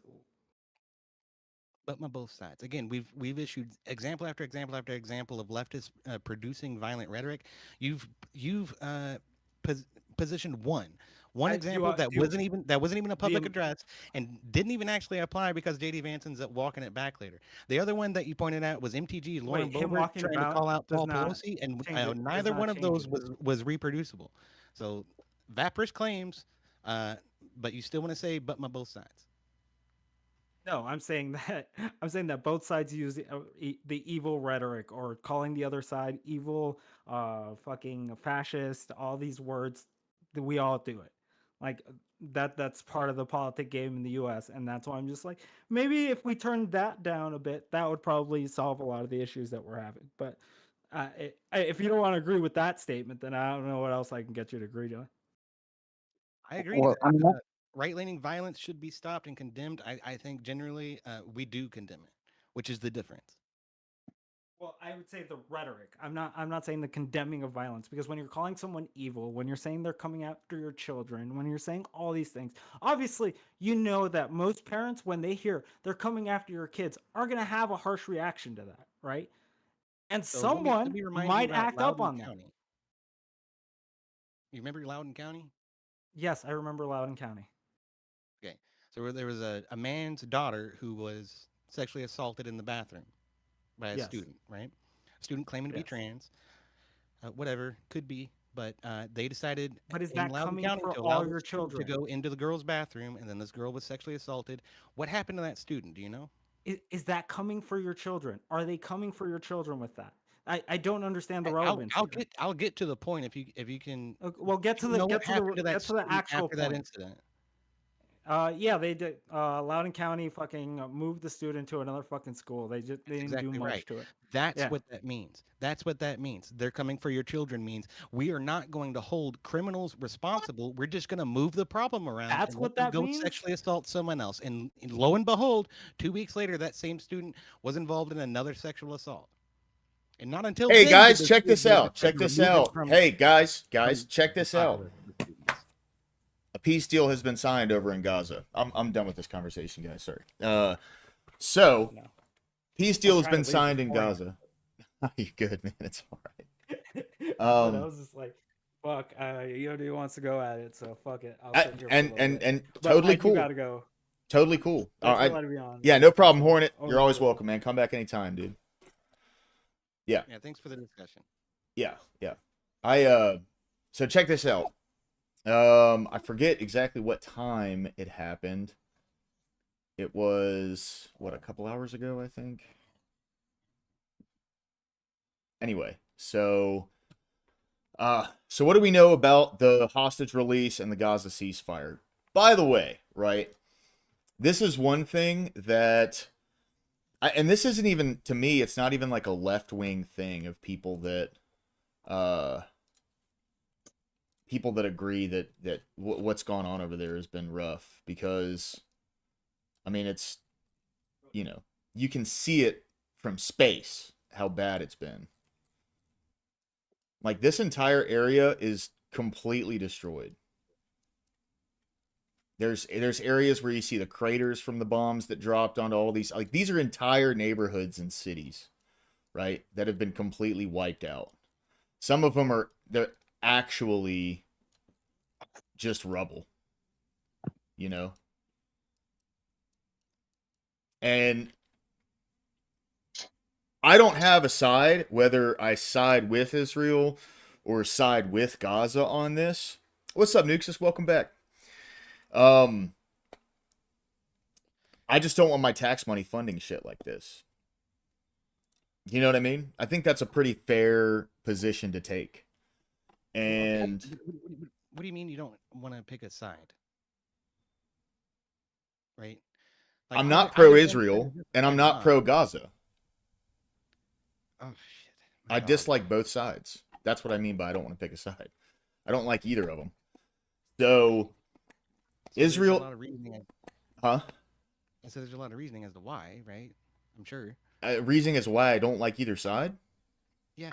Oh yeah, 100%. Well, Israel has infiltrated our government, and AIPAC pays like all but I think 30 of our congressional members money.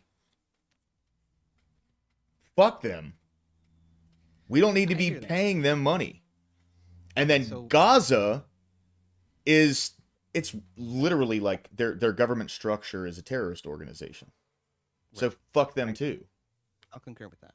However, if Mexico came over to a rave, across the Rio Grande and killed 800 people or 1,200 people or whatever it is, don't you think we would absolutely level Mexico in order to get those people back and to make a point that the cartels are not going to be tolerated anymore? Yeah. We wouldn't So kill then- Mexicans to do it. Then from that viewpoint, Israel should be justified in what they're doing. No, right? no. That's not that's a false equivocation, because see, here's the thing, right?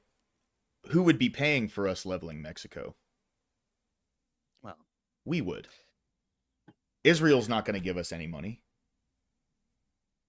probably not. Right. Europe might, but no, Israel probably wouldn't. No. Yeah. So that's what I'm saying, right? Is like, if the tables were turned and we were in that position, we're going to be funding that shit all on our own.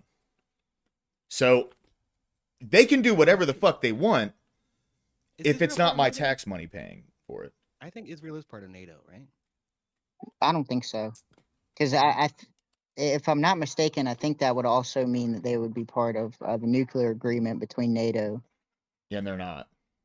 Definitely I think there was a not. big controversy, but Yeah, they stole a bunch of our fucking nuclear secrets and sold them to Russia too. My general dislike for Israel is when it comes to sabotage isn't the correct word, No, but fair. like the term for like doing, this is going to sound terrible, but sneaky shit. It's kind of crossed them becoming an ally, and it's like if they're not an ally to me, I don't care what happens in their conflict. I don't want to fund it. Right.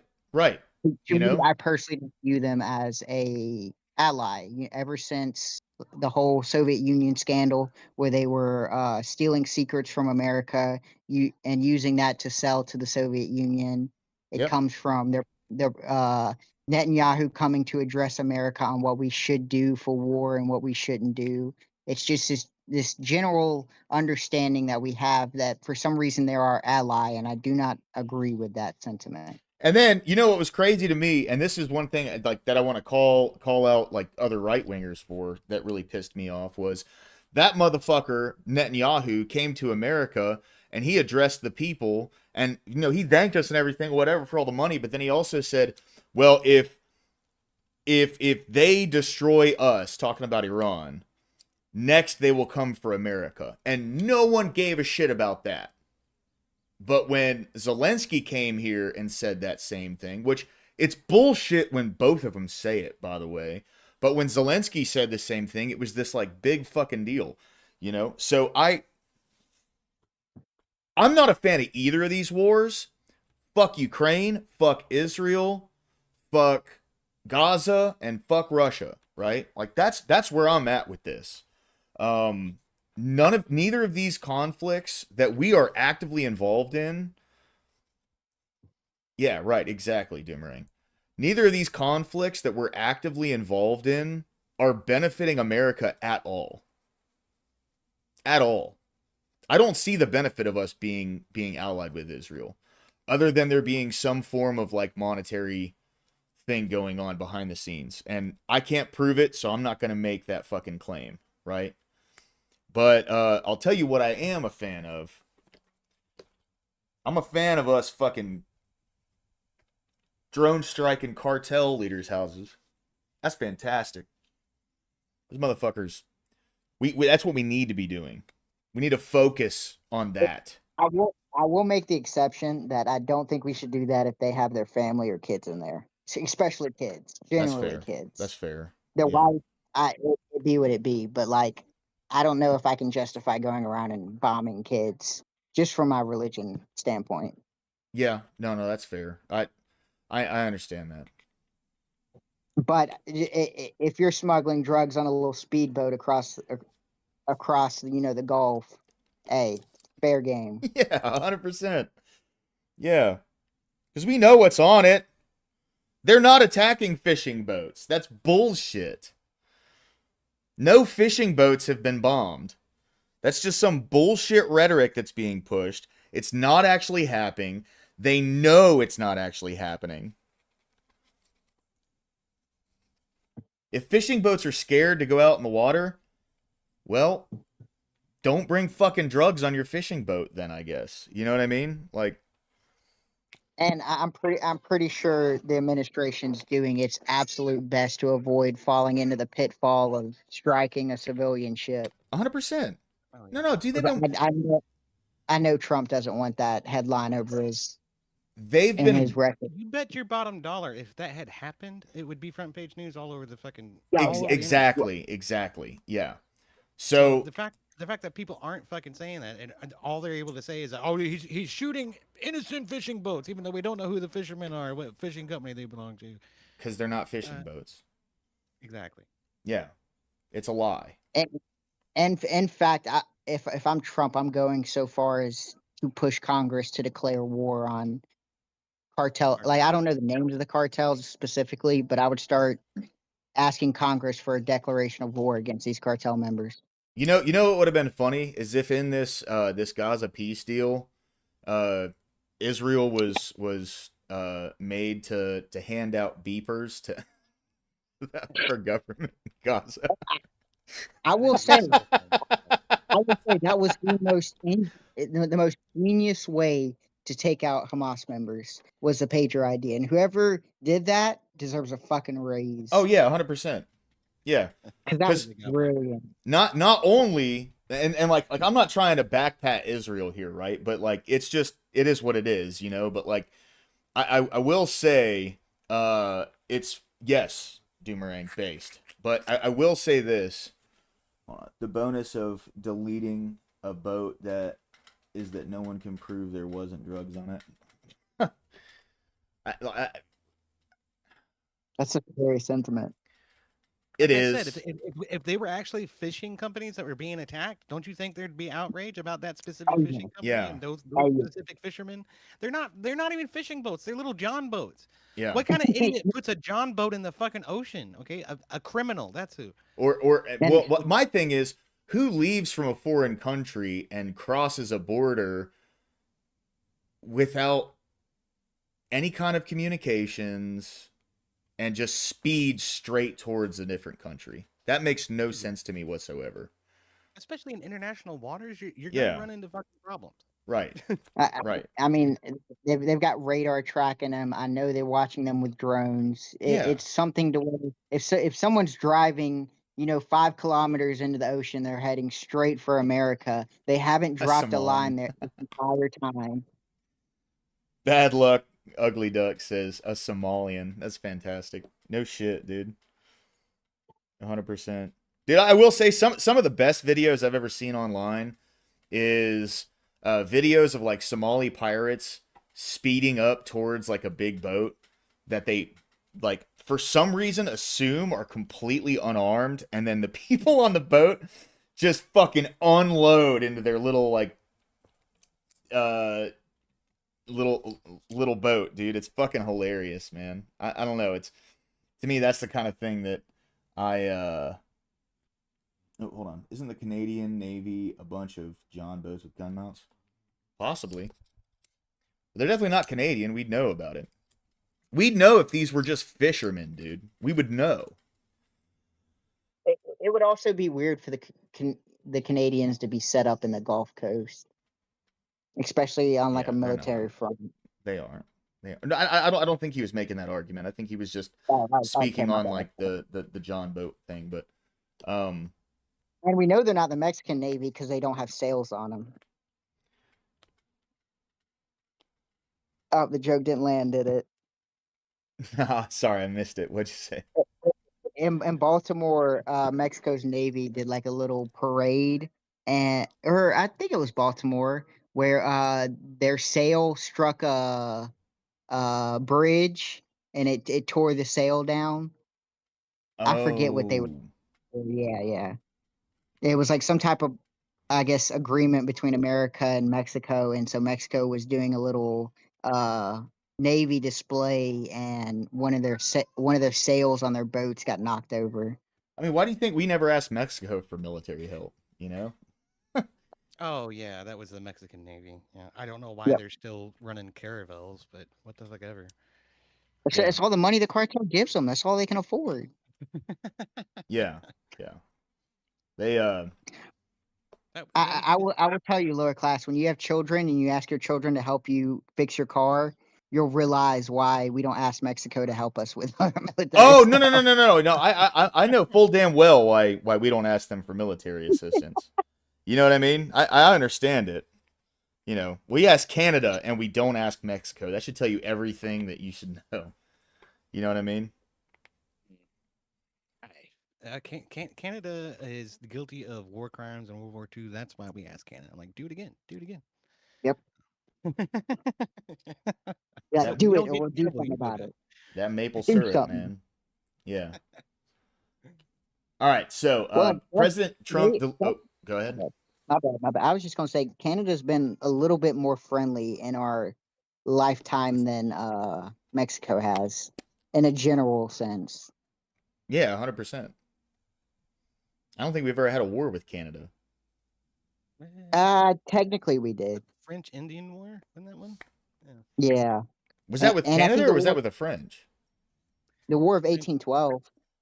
Canada was that part of that? Canada helped the Yeah, that's English. where Britain landed their forces and then came down from Canada to like burn DC. No shit. Wow.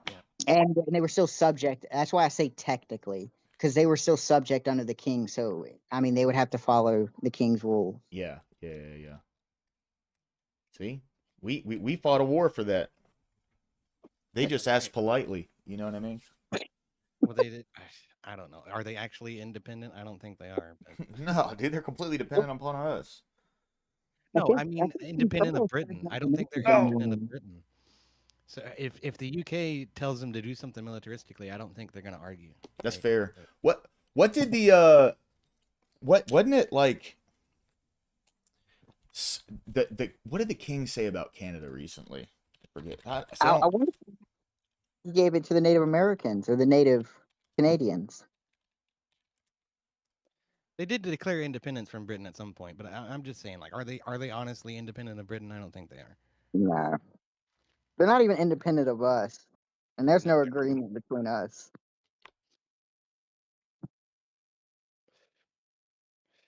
What was the thing he said about? I do not know. I usually don't pay any attention to British or Canadian politics. It was just something that I scrolled through on Twitter. It was back in May. King fucking Charles, man. I didn't think he was gonna live to see it. He's getting fucking old, but by God, the old lady finally croaked. So congrats to him. Yeah. Yeah, he's like, I've been waiting for this moment for a long time. Yeah, no shit, about 50 years.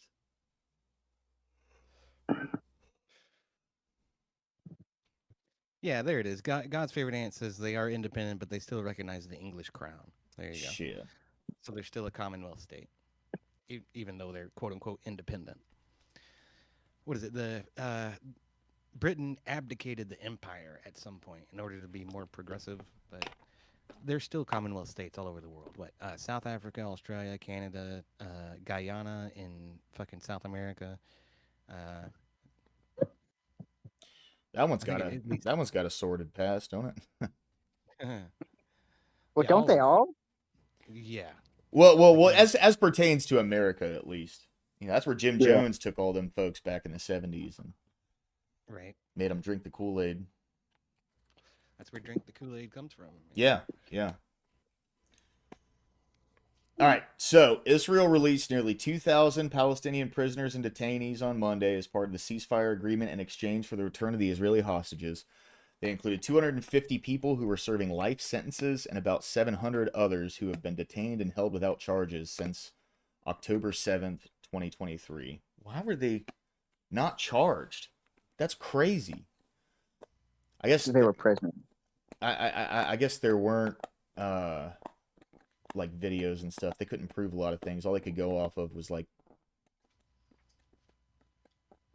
first person accounts, you know. Rude says is basically just historical recognition, zero interference in politics or anything. Yeah, fair. All right. The remains of 4 deceased Israeli hostages returned to Israel on Monday. However, 24 others have still yet to be returned. Trump said not all of their bodies have been found and recovered. Oh. They said they were going to release the other hostages, right? Aid began flowing back into Gaza following the ceasefire between Israel and Hamas that went into effect on Friday. Israel has completed a pullback of its military troops to a pre-approved line in the Palestinian territory. The peace remains fragile, and major questions over what comes next are answered. Yeah, I have no idea. This is the part that really blew my mind, though. Chuck Schumer commended Trump. Now, this right here is why I believe that politics is all a game. Seriously. Because these people think of him as a Nazi, they think of him as Hitler, they think of him as this evil dictator and yada, yada, yada, yada, yada. They're literally, like, the government is shut down right now because Senate won't vote on the continuing resolution. And yet, he will also issue a statement that says, today is a wonderful day. Finally, the last living hostages brutally held by Hamas are home, an immense and overwhelming sigh of relief. I commend the enormous advocacy of the tireless hostage families, President Trump, his administration, and all who helped make this moment happen. Today, we celebrate the return of the hostages, the joyous images of their reuniting with their families, and we solemnly reaffirm our commitment to bringing home all the deceased hostages, including my constituents Omer Nutra and Ite Chen. He also emphasized the importance of pursuing the opportunity for a long-term and lasting peace. And what's crazy is, how did Trump not win? I mean, I know why he didn't, but the fact that Trump didn't win the Nobel Peace Prize and they gave it to, I don't know if she's from Venezuela or Argentina, the political opposition of Maduro or whatever. Yeah, that's our That's Venezuela. insane to me. Yeah, Venezuela. Like, what? I understand, she's the, I guess, supposed to be the political opposition of someone we don't like, but like, how is what all she's done for peace, how is it even close to what Trump's done? Well, like, and again, this is just my stupid fucking opinion, right? But I do want to be very clear about this. The Nobel Peace Prize doesn't mean shit. Barack Obama got one. Yeah, for being the first black president. Like, he didn't even fucking do anything. He just fucking drone striked and carpet bombed families, American citizens, and foreign countries. Like, and they never took it back. They never took it back. Yeah. That's because that would be racist, Corey. They can't take it. You're Right. right. Yeah, it's bullshit. It's total bullshit.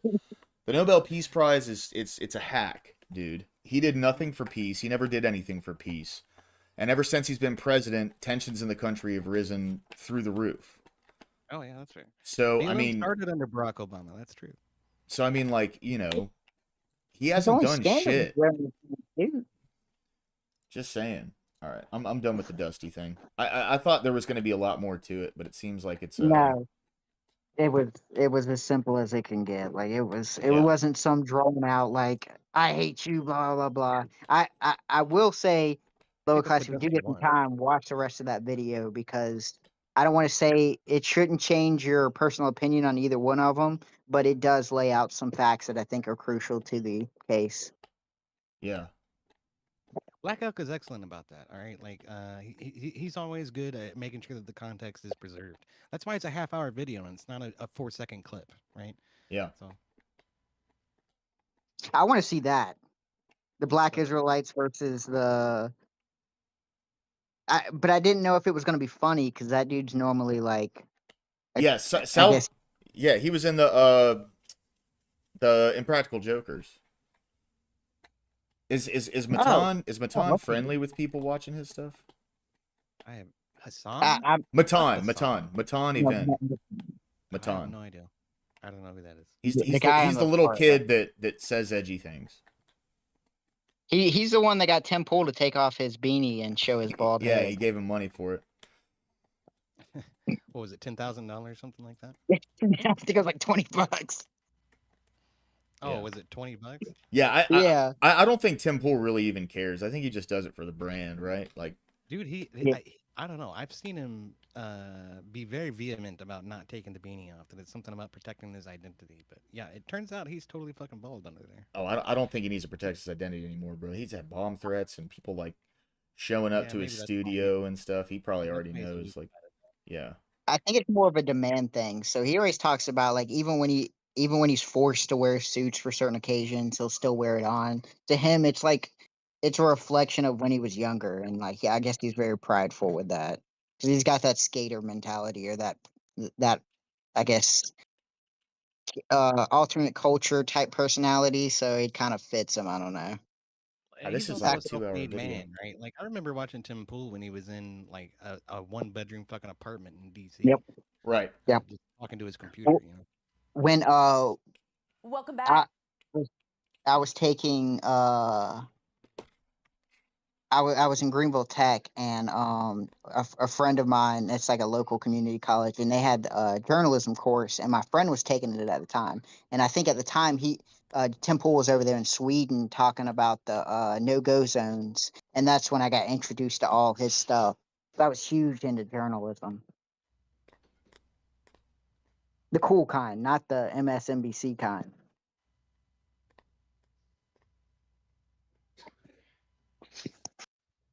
All right. So, Fetterman breaks with Dems. I will never vote for this. I don't know what he's talking about. So let's see. Well, we just heard from Vice President J.D. Vance about the path forward in Gaza as the first phase of President Trump's peace plan is in effect. For reaction now to this historic agreement, we bring in Democrat Senator from Pennsylvania, John Fetterman, who has been a longtime staunch supporter of Israel. Senator, good to see you this morning. Thanks so much for joining me. Since he got elected, I don't know what his ideas on Israel were before he got elected, but man, he was like a hardcore socialist before he became a senator over in Pennsylvania, and now he's got money and he's All of that was pre-stroke too, right? I mean, let's Yeah. not forget that. fair, yeah. That stroke knocked some sense into him. I think that stroke had a lot to do with it because he was running as a socialist in Pennsylvania in order to get that seat in the first place. Right. Yeah, I think that stroke knocked a lot of sense into him for real. Oh, thank you for having me back. What is your reaction to this peace plan and these expectations that the hostages will begin to come home tomorrow? Absolute elation. I mean, how can we all celebrate this thing? I mean, you've had human beings held underground for over 2 years and tortured and beaten and starved. Doomerang, yeah, it does look like the future of the Terminator movies. What's up, man, by the way? Sorry I didn't give you a shout-out earlier. Good to see you today, man. Glad you're here. Forced to dig their own graves and things. Now they can finally come back home. And now everyone should be celebrating these things. And clearly the Palestinians are, and people in Israel are too. And now there are people in our nation, some of those aren't really celebrating or even acknowledging a thing. And that Apparently, Fetterman divorced his wife too. I didn't know that. Liverpool Lobster said he divorced his wife. I Really? wonder if that was Yeah. before or after the stroke. Remember, no, it had to have been after because they were together. Remember, she was the one who was like, if you think he can't be a governor because of his stroke, you're just being ableist and all this other bullshit.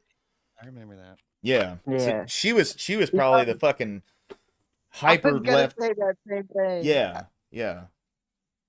I was gonna say she's probably the reason it happened. Jokingly. Reminds me of Jill Biden sitting at the fucking head of the Oval Office trying to run meetings while Joe Biden is in a corner drooling on himself. Right, exactly. I hear you, Doomerang. I just some of the things that he said recently. I mean, he's a wall kisser. Don't get me wrong. Yeah, but still, he He's my favorite Democrat.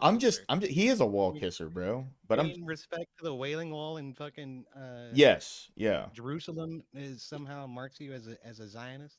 No. It's when I say wall kisser, I'm talking about look who funds him, right? Look where his money comes from. AIPAC. He's. It's a joking comment to, I guess, infer that that there's a lot of people in our politics that do this ritual of going and kissing a wall, and how there's a habitual kind of relationship between Israel and America when I don't think there should be. I get it. I'm just saying, like, that's not the right way to paint that picture, in my opinion. But, I hear you. Fair. It is what it is. But still, he Doomerang says you want to kiss the wall too, bro. I mean, there's a lot of people in this country that claim to hate Israel, and the second that some money gets tossed their way by Israel, they would be fucking smooching that wall. So, just saying. That's part of the truth there too. It really was never about peace. It was more about an anti-Israel. I'm giving you your props, EOD, because you're consistent with what you say. That's all. Oh, thanks, buddy. Yeah, man. I appreciate that. Real. It sounds like you're a wall kisser. I'm just kidding. I guess I'm the wall kisser now. Yeah. Nah, you're good. Because I'm not going to sit here and just engage in this clearly anti-Semitic rhetoric. Would you rather us rag on you for being ginger or being a wall kisser? Which would you prefer? Ginger's much more innocuous. All right. Well, fair. wait, time out. Let me ask one question. How is it anti-Semitic though? Because you're making fun of a memorial to victims of the Holocaust. What? Is that what the wall is? No, the Wailing Wall is a wall that it's supposed to be like a temple that was destroyed, right? Well, it's in remembrance of Jews that have died, I'm pretty sure. Which, of course, there wasn't anything worse than the Holocaust. But. Is the Temple Mount in Jerusalem? Hold on, I'm pretty sure that it doesn't have anything to do with the Holocaust because it's been up for like a couple thousand years now. Its most famous section, known by the same name, is shortened by Jews to the Kotel or Kosel. It's known as the West. In the West is the Wailing Wall, and the Arab world and Islamic is the Barak Wall. In a Jewish religious context, the term Western Wall and all its variations is used by the narrow sense. As for this section, because it was like supposed to be like a wall that held during a massive invasion a long time ago. I can't remember the exact. It plays an important role in Judaism due to it being part of the man-made Temple Mount, an artificially expanded hilltop best known for the traditional site of the Jewish temple. Because the Temple Mount entry restrictions, the wall is the holiest place where Jews are permitted to pray outside of the Temple Mount platform because of the presumed site of the Holy of Holies, the most sacred site in the Jewish faith, presumably lies just above and behind it. The original natural and irregular shaped Temple Mount was gradually extended to allow for an even larger temple compound to be built at its top. The earliest source possibly mentioning this specific site as a place of Jewish worship is from the 10th century.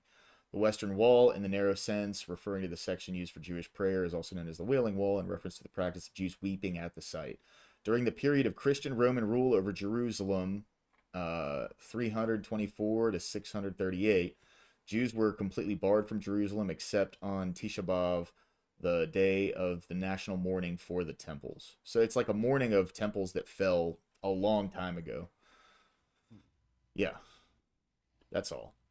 And like, you know, it's obvious, like the reason they do that is because it's part of their culture, and you know, like when you go over, you pay respect to the culture of the country or whatever. My issue when I say wall kisser, I'm just talking about who's funding them. I'm talking about AIPAC. I'm not, doesn't even like mean a fuck what their religion is. Hey, Abby, thank you. I appreciate it. You have a great day. Stammy, what's going on, dude? Good to see you, man. Good to see you. So you can agree that trying to write it off and dismiss it in some aloof way is disrespectful to the faith of Judaism. Yeah? Well, yeah, okay. Well, I don't have a problem with that. They're disrespectful to my faith. So here's my thing, right? I don't really give a fuck if someone else disrespects Christianity. They can disrespect Christianity all they want, you know. But I also don't think it's. I mean, I don't even think it's disrespectful, honestly. I don't know. I don't see it like that. Like that would be like someone calling a Christian a cross kisser, right? Or someone who's funded by Christian organizations a cross kisser. Yeah, that's fair. Yeah. Yeah. I mean, I'll kiss the but I cross think all that- day long. I would find that I was dismissive gonna say, that's of a our fair faith. analogy. Honestly, I Yeah. really would. Yeah. That's quite dismissive. I'll kiss the Bible too. Well, I wouldn't generally say that. I mean, because it's one of those things to where, I mean, if people want to disrespect me for my faith, it be what it be. I just don't think it's anti-Semitic to then make a joke about the kiss or the kissing of a wall as a ritual for them. Yeah, because there's plenty of good Jewish people out there, right? Like, don't get me wrong. This isn't a statement on Jews. This is a statement on the country of Israel. Like So, the state, name- the government of it. Name one Jew who's a good person. Kyle Berman. Jared could. Okay, all right, fair enough. Kyle Berman. You have Steve, Eva, Gabriella, and Jaron Mendel. All of them are. I mean, like, I don't know who any of those people are, but right, of I think course. I live right outside of Mountain Brook, man. You know what I mean? I'm now. Correct me if I'm wrong. Ivanka's husband is the one that did the peace deal with Gaza and Israel, correct? Jared Kushner. Okay, so I am getting that now. I just wanted to make sure I was getting the name right. Yeah, I said Jared Kushner. Yeah, well, that's another great one for sure. I was just wondering if there was any that you could draw from off the top of your head. So a lot of people would say that Jared Kushner made a shit ton of money off of trying to get countries to recognize Israel as a state, right? That was the peace deal that you're talking about. Yeah. That's fair. So people on the right who are kind of anti-AIPAC and anti-Jewish influence on the United States are pissed at Trump because of what Jared Kushner did. Yeah, 100%. Yeah. And he got a bunch of money from Saudi Arabia and stuff too. Yeah. I understand Yeah. that. So here's my thing, right? It has nothing to do with Jewish people, the Jewish religion, whatever. Just so happens that the scumbags that run Israel's intelligence agency and their government all happen to be of that faith, right? Like, that's it. It's not about Jewish people. And like YouTube's probably gonna fucking hit me hard for this one because they just signed a big deal with Israel. So. Well, okay, so let me ask you this: do you not trust in like the story of Exodus and where Moses chose to settle? Yeah. And Do you that's think not that's the same as the Israel? geopolitical location of Jerusalem, or is it? It's I'm not. I But thought it was that's irrelevant. I'm not talking about the geographic location. The borders of it and everything, that's all fine. Like I get that. What I'm talking about is the government that they have currently in place. But would that be the bloodline or would that be the borders? EOD. Would what be the bloodline or the borders? Moses Is Israel is Israel the bloodline of Jacob, or is Israel the defined borders between this location? as is generally referenced in the Bible, it's the people, it's the bloodline. Yeah. Yeah. As I'm aware. Yeah. Until the new Yeah. covenant. Yeah. Okay. And then Christ kind Well, of reinterprets that to like I mean think of people who Israel, that's follow what I him, think. right? Hmm. Do I have that right? Claudia Scheinbaum. You guys read the Bible every week. I don't read the Bible every week. So you tell Fair. me. Hey, Fair. you're spot on. I mean, I don't think you've referenced anything incorrectly. No. It wasn't that. I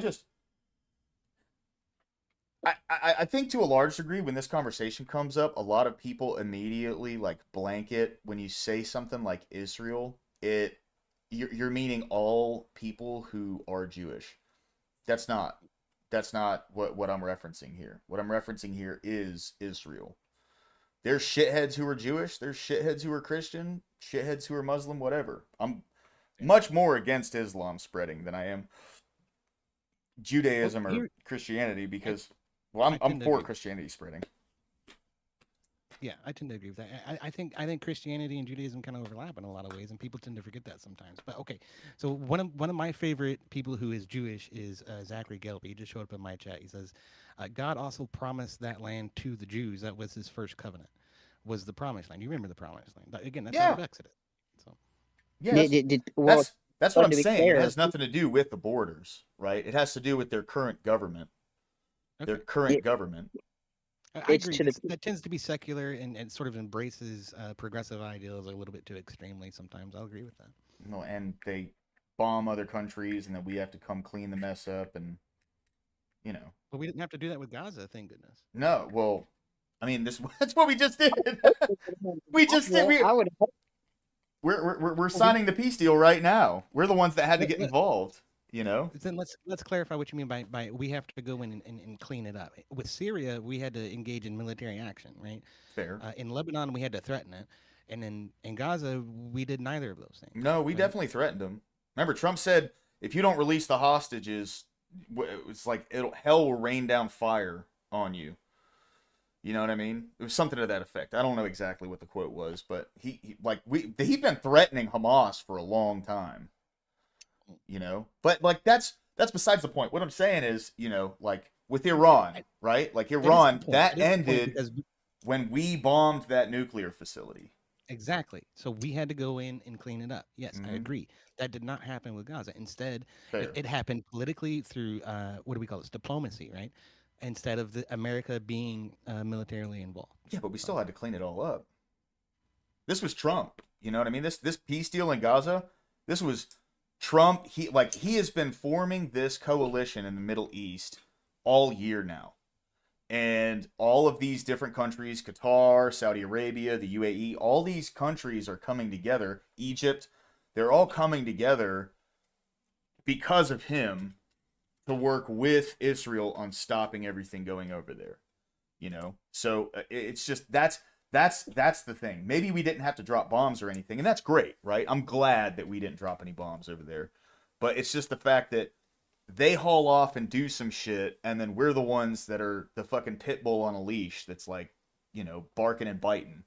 And I don't particularly like that, man. You know, that's just me though. That's just me.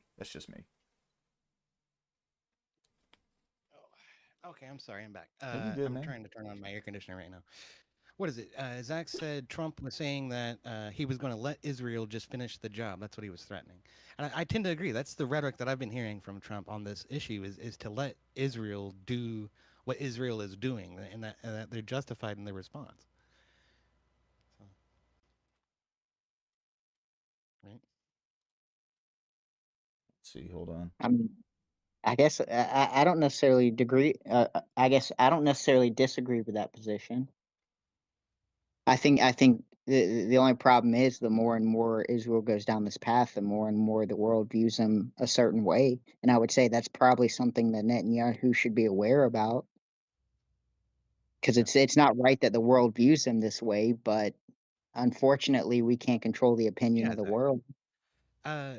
Lower class, do you mind if I give Zachary Gelpy a link to your Discord? Yeah, I don't want to get stuck on this topic for too long though. So this is I'm the one down. you wanted to go to. I'm down. I'm down. Well, no, that's fine. I'm down for us to talk about it for a little bit. I don't want to get stuck on it for like an hour and a half, 2 hours though. You know what I mean? But yeah, that's fine. Go ahead. Give him a link. It's cool. All right, Zach. I'm gonna put the link in the chat. This is for Zach, so nobody else jump on that link. But that is Lower Class's Discord. So I think you gotta acknowledge some rules and then join the waiting room. You'll be good to go. You know, you don't even have any rules. Why don't you have rules? You should do that. That's a good way to. I bargain haven't. spot. I haven't set things up all that much, bro. It's always good to have rules. Oh yeah, just to stop the bots. It didn't stop me. You know, Allegedly. I do appreciate these discussions. I mean, I don't want to derail your show or whatever. You're not. You're not. No. You're not derailing. All I was saying is I don't want to get stuck on the topic for too long, right? Yeah, that's it. Yeah, we gotta read that Bible. I think we'll finally get past, what is it, Joseph? Not Joseph. We're on Judges right now. Judges, that's what it is. Yeah. Yeah. Unfortunately, today's not God and Country, but Wednesday, definitely be getting into the Word. I should. I'll be completely honest with you. I should have. I should have done God and Country yesterday, but I literally slept all day yesterday, dude. All fucking day. Welcome in, Zach. How you doing today, bro? I'm doing all right. Can you hear me okay? Yeah, man. Coming in clear. You're coming. All right. It's a little quiet for me. Well, But... let me. Obviously, I have you guys on. All right, so I take everything off. Yeah, no, I'm one of those fellow wall kissers. So I thought I would just. You get paid by APAC? No, I'm one of those crafty Jews that I pay all these politicians. So just thought I would just come on and give my opinion. So you're not a wall kisser then? Well, no, because when you go to the Wailing Wall, you kiss the wall and you pray on the wall. So everyone that goes on the wall, they kiss the wall. Yeah. So I'm one of those wall kissers because I've been to the wall and I've kissed it. Well, that's your definition, but my definition, I made that clear earlier. No, but I literally am a wall kisser. So cool. There you go. Yeah. But yeah, no. In terms of APAC, if you actually look at the top 501c4s, which APAC is, it's not a foreign lobby. It's domestic lobby for the Israel and American alliance to keep that strong. It was originated by Jews. Yep. Because Jews felt it was important to protect their homeland, and America is a superpower, so it only makes sense. But if you look at, there's a number of other, shall we say, lobbies that lobby American politicians for the other side. The Qataris are funding to the tune of billions of dollars, not only to politicians but also to our higher education system, which we're seeing in the fruits of their labor out in the streets, even just as of a few days ago on October 7th, saying from the river to the sea, Palestine will be free. And in Boston, where I'm close to, they weren't even just saying that, as a guise, we don't mean genocide. They were actually promoting genocide. and that's all funding through Qatar, Saudi Arabia in some cases. But if you look at if you just go down the top um, lobbies, 501c4 organizations that promote foreign, uh, you know, how do I put it? Foreign uh, entanglements, if you will. Uh, Israel, APAC isn't even in the top 5. They are the top 10, not even. But there's a big discrepancy between APAC and the rest of those lobbies. But no one Well, talks about them. Why? let's hang on. Let's kind of go through this. So Okay. when you mentioned Qatar's lobbying, do you know how that breaks down? Let me Like look at. Well, I'll look at right now. I don't have it in front of me, but I can get it. you know, because I do know that a lot of that information includes the public universities that America has been building over there in Qatar. And so I'm just curious at what percentage that factors into that number. And another comment that I would much Wait. rather So focus. are you? I just want to get this straight. I don't mean to interrupt you. I just want to get a clarification. So you're saying that the majority of the funding from Qatar to our higher education system is for the universities that are in Qatar? I didn't make a claim. I Are just you? asked you a percentage. Oh, are you asking if that's what it is? I'm saying how does that value break down? Okay. So And okay, go ahead. no, I was gonna make another statement about do you know another lobby, like I guess an American lobby that lobbies for a foreign country? Yeah. So there's I forget the name of it, but there's the United Arab something Alliance. Do they have to go under FISA or not FISA? Do they have No, to because they're register as a American foreign leader? citizens, just like APAC. Okay, okay. So I'm that's just, the I'm thing. just asking a Everyone question. says that APAC should go on FARA. Why? They're U.S. citizens. It's Well, a, generally because you're advocating for I policies run a outside of political America. nonprofit. I run a political nonprofit. I've worked in politics since I was 19 years old. I'm 37 now. I've been a part of political 501c4s. Uh, Hmm. all they are, APAC is a version. So if you think that, how do I put this? APAC is basically like, They're um, Americans arguing in Congress for Israel. Yeah, can we put it that way? exactly, Yeah, Yeah. it's exactly. American lobbying It's for a foreign um, country, yeah, it's like the National Association for Gun Rights. except Oh, outside of our policies outside of our country. As in, they're advocating for for our policies to be beneficial toward Israel. They're advocating for a foreign no, country. they're That's generally advocating for a stronger alliance with the United States and Israel. And to go to the $3 billion, it's not just.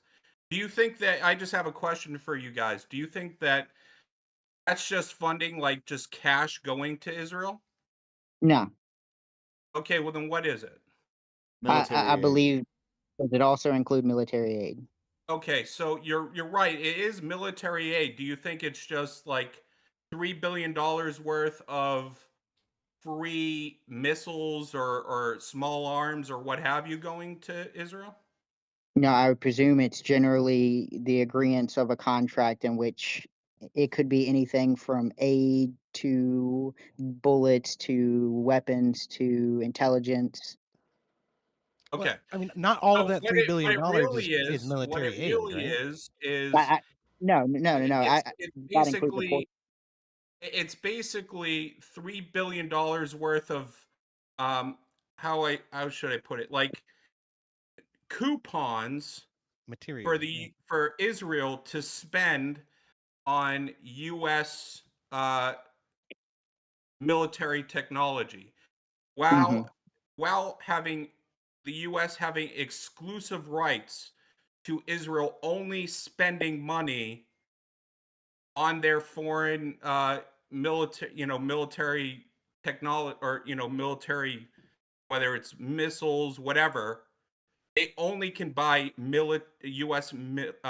made military hardware. Yeah, but where does So in a way, where does it's a the back money and come forth. from? It's like a subsidy, yes. So where does that money come from then? Well, Well, taxpayers. okay, Yes, so it comes from it, taxpayers. it But comes it from goes to U.S. military taxpayers, but you got to manufacturing also in think Yes, America. lower class. exactly. Yes, it goes to the It, military industrial complex. Correct, EOD. okay, Right. you're right. It does go to the U.S. military industrial complex, and I'm assuming you're probably more, if not libertarian, more of that leaning. So you're not for military industrial complex, and Nah, I I'm can not understand. libertarian. I'm more right wing. I'm just anti-war. I Okay, don't agree that should apply to another country. I believe if we're going to spend money on military, it should be for our country and our country only. The but moment you here's start advocating for military Especially policies when for another taxpayers' country, dollars are paying for it. If taxpayers' Well, dollars are paying the nut, why yeah, is this here's going to some massive military contractor I'll tell you. versus benefiting the people of the country? I'll tell you. I Okay, understand where what's you're good coming about this from, but those is military that contractors oh, for build Christ.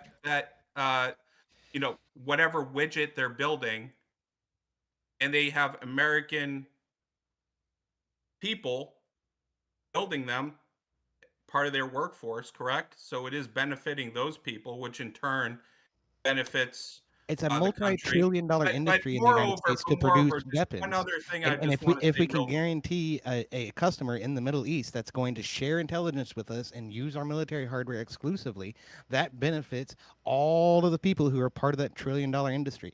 Is that the best industry to support? No. But do we want Russia to do that for Israel? Do we want China to do that for Israel? Absolutely fucking not. Right? if they want to. I mean, if you're giving me a say, then yeah, if they want to, better them than me. I want to focus on my own spending. I feel like me having a say in that is fair. Okay, but you're also there. What also Israel is providing is real time, real world feedback Intelligence. on Yeah. that technology that benefits the United States. I mean, Well, we yeah, get that is feedback one from way. everybody who buys our shit, but I think the But real value there's only is in one country intelligence that's assets from really Israeli Mossad in the Middle East and monitoring particularly terrorist activities who hate the West and hate the United States and want to see us fall. I think that information needs to flow into the United States, and anything we can do to facilitate that is a good thing.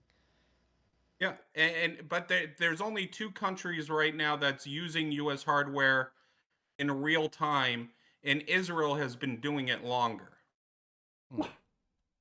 So those two nations would be Ukraine and Israel, yeah. Exactly.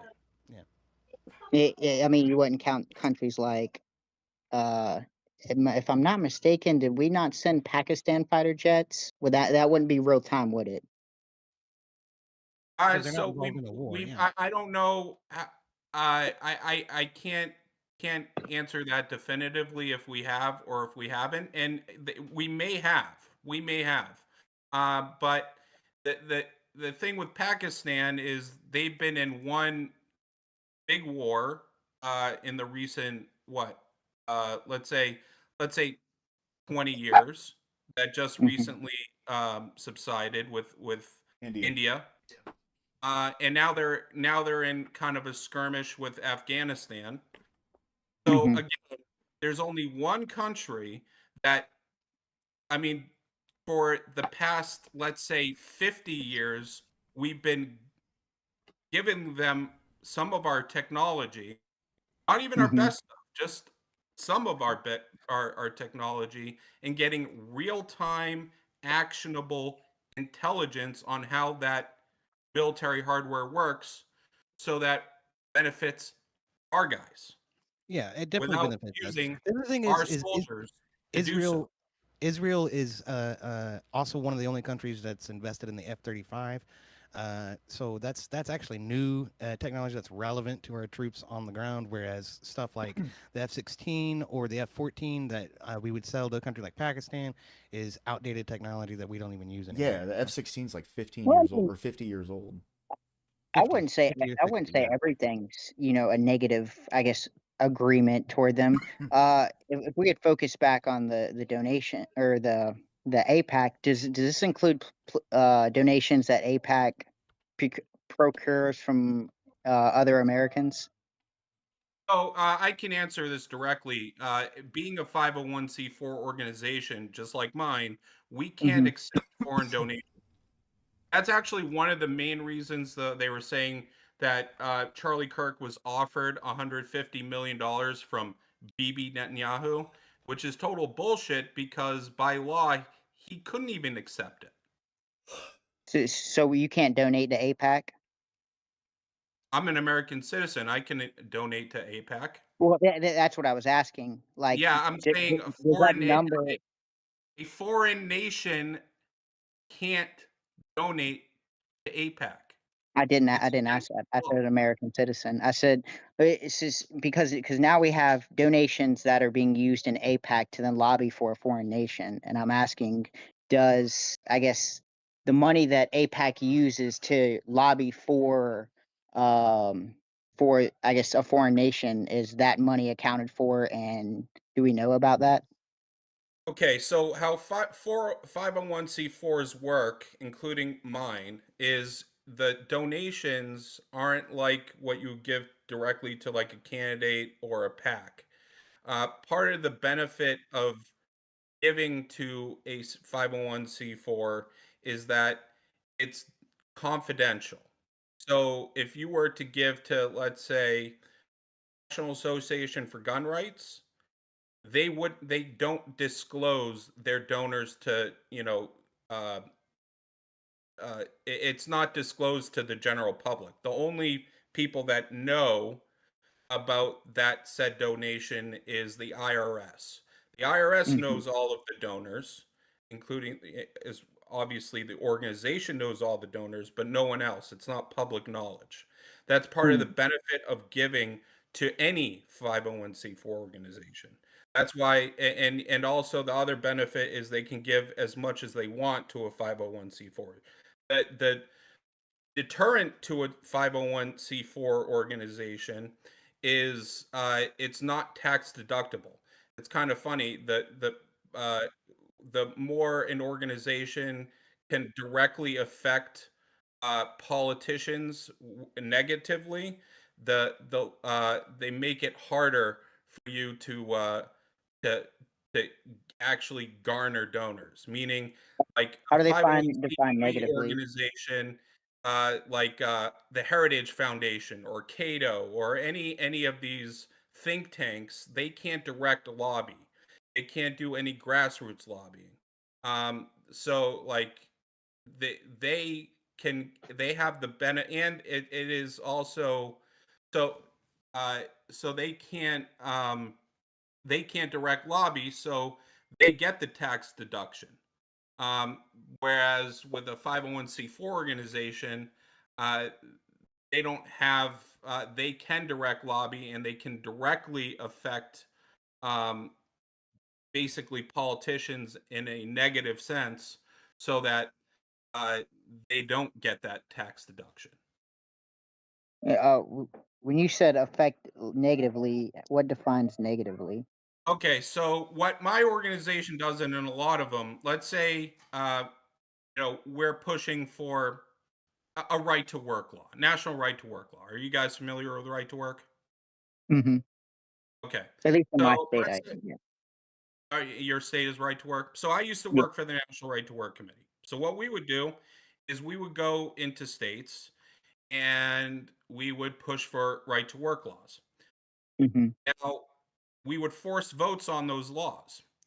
Once we forced the vote, we would use those votes to the people that voted against us to then tell their constituents that they voted against right to work. And by doing so, we're not telling whether to vote for or against that candidate, but let's say you're for right to work, right? and we Mhm. just told you that said candidate doesn't support right to work. You're probably not going to vote for said candidate, right? Yes, Okay. that's So that's what I mean by negatively affecting them. and that's an objective standard. That's an objective standard all across the board. And that's what and what APAC does, they have a C3 arm.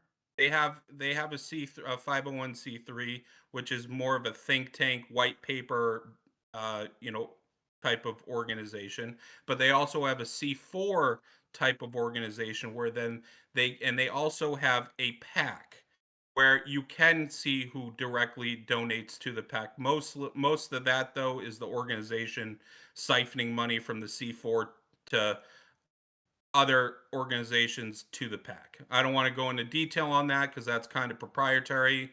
A lot of organizations do it, and you have to do it right. If you don't, you go to jail.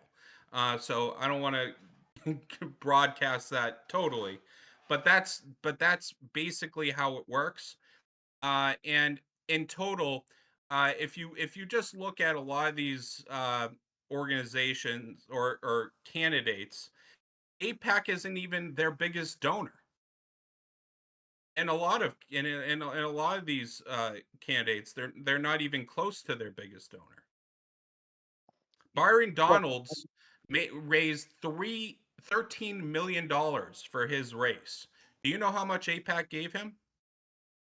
If I had to guess, probably 3%. If I 3%? just No, not even close. $44,000. Do you think he's bought and paid for by APAC? So that's less than 1%. Mm, Yeah. well, no, APAC's the only entity that's paying him that's lobbying for a foreign nation.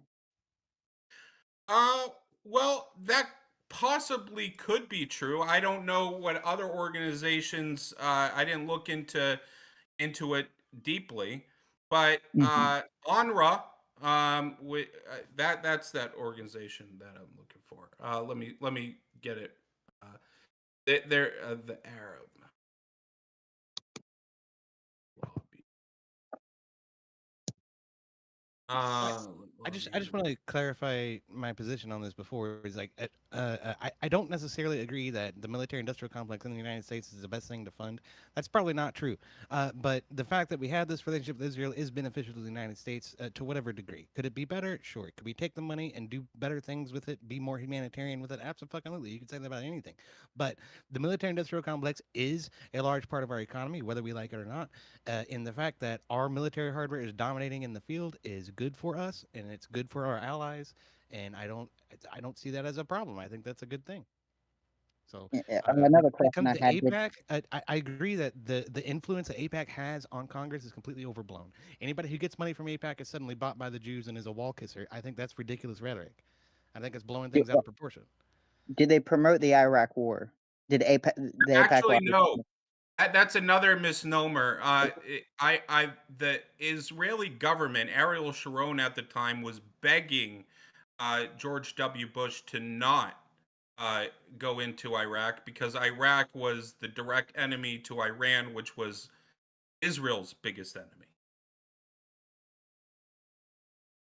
So It Israel says would have rather had Iraq on the map, fucking with Iran. it says Yeah, that makes in sense. September of 2002, an AIPAC spokeswoman told the Jewish Telegraphic Agency if the president asked Congress to support action in Iraq, AIPAC would lobby members of Congress to support it. Okay, is AIPAC Israel? It, it's lobbying for war for I guess it's a fair statement. That's a fair statement. No, it is not. It would be American. Yeah, and is Ariel Sharon Israel? I don't. You'd have to. You I don't can know who. just do a quick Google search. Yes, Hmm. Ariel Sharon was the prime minister of Israel. Yes, Hmm. he was begging George W. Bush to not go into Iraq because they knew that Iraq was the biggest threat at the time to Iran. Did Netanyahu come and talk to Congress about entering the war in Iraq? Bibi Netanyahu at the time was not the prime minister. That was I, Ariel I didn't. Sharon. I didn't say that. I didn't say that. I just said, did he come and procure a meeting with Congress and speak to them about the positive natures of going to war in Iraq? Bibi wasn't the head of Israel at the time, so what does I, that matter? I That's didn't like claim that. that's like saying that if let's say I don't know, let's say uh um let's say a US senator, name any US senator. Um let's say uh um what's his name? The Someone who was guy in Texas. It formerly doesn't matter. president would be a A good former example. president, sure. Yeah, goes to another country to push for something. Is Hmm. that really going to make a difference, or is it going to make a difference if? Well, let's put it this way. Let's say, who? Am I forgetting his name? The Texas senator, Ted Cruz. Ted Cruz. Ted Cruz is very friendly with and is in the same party as President Trump. Let's say Ted Cruz goes to, I don't know, um, England and says that he wants England to support going to war with Canada, and but Trump is telling England, no, that's a bad idea. Don't do it. Who is who has more leverage in that encounter? The leader Mm, of the country, maybe of the same party as the senator, or the senator who's the same party as the leader? yeah, I understand. I guess there's a bigger point that I want to make with this. Did Netanyahu come to Congress and testify that we should go to war with Iraq? Corey, that's a rhetorical question. Okay, what are you getting at? Yeah, where are Okay. you getting it? Well, I'm gonna paint a bit bigger picture because now we not only have an American lobby influencing on joining the war in Iraq, we now have a foreign leader doing the exact same thing. I see executive director Howard Core reportedly boasted at an event that organizations had quietly lobbied Congress to approve the use of force in Iraq. So now it seems like there's a bigger picture of both our lobby and foreign interests getting together and advocating for war inside America. But here's the problem with that. The leader of said country was not Bibi Netanyahu. I didn't. I didn't. If I said leader, I misspoke. I said You a said foreign. foreign leader. He wasn't. He was what? He Well, was a minister. He was a representative of the government. He was representative of the Likud party, I think, but Mhm. he I think was we can agree not that the that makes him a leader leader. Yeah, of the country. The that does leader make of him the a country leader. That was makes him a Ariel political Sharon. leader in the country. Yeah, just Ariel Mhm. just like Sharon was just like saying, Ted "Don't do it." Cruz would be a political leader from America going to some other country. In Yeah. your analogy, yeah, I'm just trying to get everybody to be fair on both sides. See, so here's my thing, right? And like I understand that, the APAC may not throw a ton of money into every single person that they fund, right? I think the bigger problem here is the fact that there is a PAC that specifically lobbies on behalf of a foreign country that is paying money to the campaigns of almost 400 people within Congress. When you and, have and it's that level of, I'm not saying like, if you were to look at who funds APAC, anything having to do with Israel and the benefit of Israel, all of those politicians vote in favor of it, right? So no matter how small or large the amount of money is, when you have that level of influence on that many people in Congress, it's kind of a problem. That's the Well, bottom line for I would me. I understand where you're coming from, lower class, but but here's actually my issue with APAC in general. I'm not a fan of APAC because APAC also gives to like Elizabeth Warren, which is no Yeah. friend of Israel.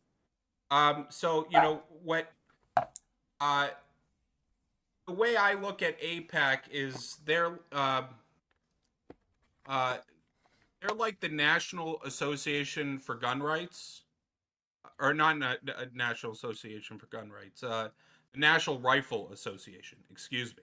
National Association for Gun Rights are base people, and a lot of them are friends of mine. The the National Rifle Association, they give to groups that don't, or candidates that don't even agree with them. They give to everyone so that they can have some kind of somewhat of influence, they think, right? This is the nature of political And action committees. They throw money around all over the place. And all over APAC the does it. place. NRA does it. Act Blue does it. Yeah.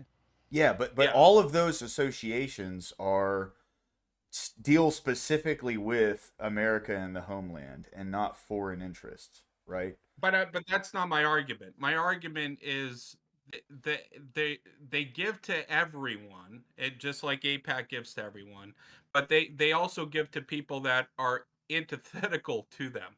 That like I just said, APAC gives to Elizabeth Warren, who's definitely not for Israel.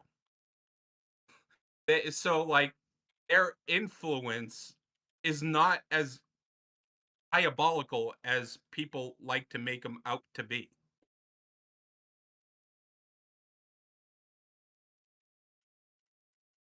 Does she Yeah. get They money might from give that? more to like Ted Cruz because Ted Cruz already agrees that Israel should be a state.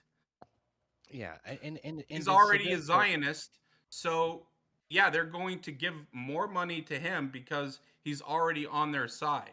But it's Right. not like, oh, I'm going to get this money from APAC and now I'm for Israel. That there's many cases where that's not the case. That's actually why I don't like APAC, because APAC should, in my opinion, just give to conservatives, because conservatives are overwhelmingly, and we're seeing it, not maybe present company, but in a lot of cases, overwhelmingly more supportive of Israel than we're seeing the left. The I left certainly is am. overwhelmingly is supportive of not only uh, uh, let's say the Palestinians, but Right. they're showing themselves as overwhelmingly supportive of Hamas, Right. and Okay. So, and overwhelmingly in support of uh-huh. genociding. Or Yes. I'm sorry, can I say that word? I'm sorry if I can't. Yeah, I yeah. don't know the. Try not to, but it's okay. I Yeah, I think apologize. it's a But context thing. you know Okay. what? Well, The I'm gonna use whatever this opportunity to take PC my word exit. that is, the So, uh, yeah. pushing or Nobody denies that. Yeah. So, taking those people okay. in that area away in I all kinds of love it. means, shall we say. Okay, Mhm. so Uh, I'm gonna take my exit. Thank you so much for coming up, Zach. It's good to talk to you. It's good to see you, brother. yeah, I think when we say that because someone is funded by APAC, they're bought and paid for Israel, it's an exaggeration, and that's kind of my final thought about it. So, cheers, lower class, for having me on, and I'll catch you next time, brother. All right, thanks, man. Have a great night. All right, cheers. Have a good night.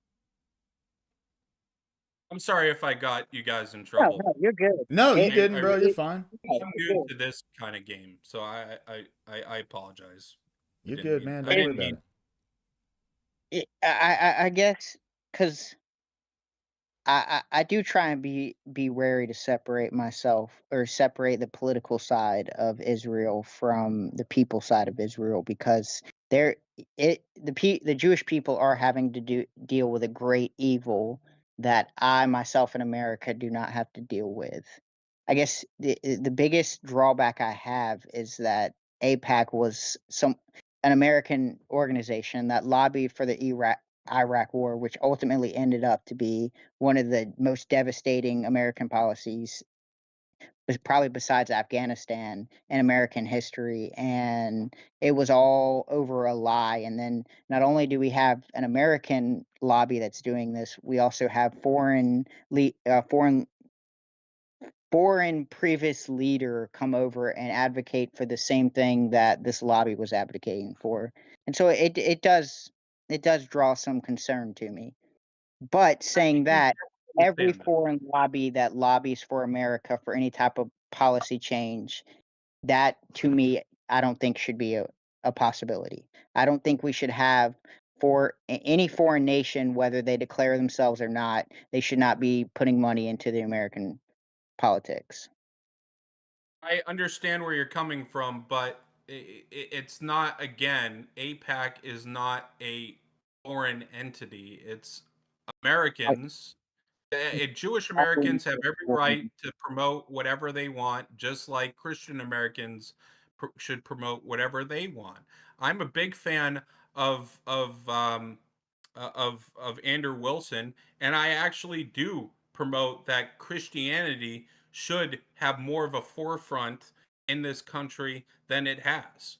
I am a forefront. I'm a big proponent of that. I think that the more Christianity and Judeo-Christian values have waned in this country, we're seeing the debauchery and the chronic insaneness that this country has been under, has that we've seen throughout the decades, and that has a lot to do with the fact that Christianity isn't in the forefront anymore, and Christian values aren't in the forefront anymore in this country, and that's a dangerous road to lead, and we're seeing it now, and the issue, so I believe Christians should have every right to, promote whatever they want. I believe Jews should promote whatever they want. Hell, I don't agree with it, but Arabs should promote what they want too, and they have lobbying organizations like,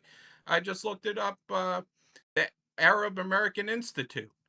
They have plenty of lobbies, and they also give a ton of money. I Well, you know I think the so problem is when you lobby to a foreign nation, that should disqualify you. I don't think there should be any lobby that advocates for a foreign nation. Oh, okay. So if, let's say, you're Irish and you want a stronger bond with Ireland and American, uh, cultures, so to speak, and you're an American, you shouldn't be able to lobby for that.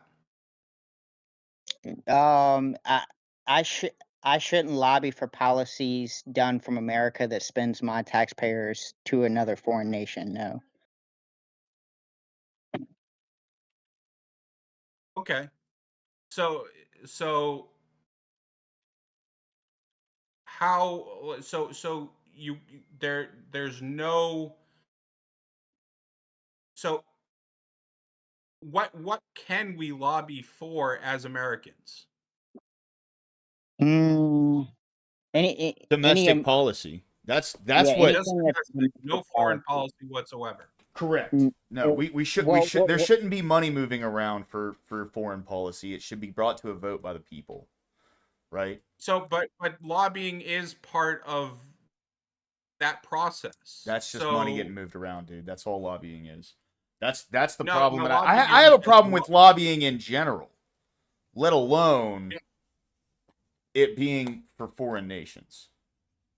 and how if you have an interest, lower class, and you want a country to go a certain way, other than, let's say, a total, um and this is very dangerous to do, like a total just democracy, how are you going to get your values pushed by law if not lobbying? Well, you speak on them in the public square. But you speak on the public square, but that's not where the votes happen. The votes happen through the legislature. So how do you put pressure or get access? There's multiple ways you can do it, but how do you get those politicians themselves to vote your way other than lobbying? They do it the same way I'm able to do it now. And that's not having a middleman there right next to the politician to be able to give him ideas on what their lobby thinks, because their lobby overpowers my vote because they have more of a say, which is more of a direct democracy. The whole point of lobbying is groups of people with certain special interests that push politicians to push their agenda. I firmly believe that's They have a what bigger other say way can you because do they it? drive more, We're they not have a moving bigger the say needle because they talking got to more the money. three of us. We're not moving the needle at all. Yeah, I mean, we survived before without it. The problem is the last person that legislature speaks is to that lobbyist. So they're more likely, based on their influence and their ability to donate to a candidate, to have more sway with what the information they're giving to the politician than I have. And I don't know how to respect that. Well, what I'm saying is, with whatever special interest there is, right? That the whole point of lobbying, and like I said, I think that there should be a stronger lobby within the Christian community to push for more Christian values within this country. And by and the only way to do that is to come together as a group and put pressure on those politicians. You don't have to. There's two different kinds of lobbying. There's that access-based lobbying, which is to give money directly to politicians, and those smoke-filled rooms and all that jazz. That only works if you don't have a, let's say, controversial issue you're pushing. So if you're an insurance company, or if you're a certain, like, let's say, car company, or car organization, or anything of that nature, banking, where it's kind of innocuous lines of legislation that no one really cares about.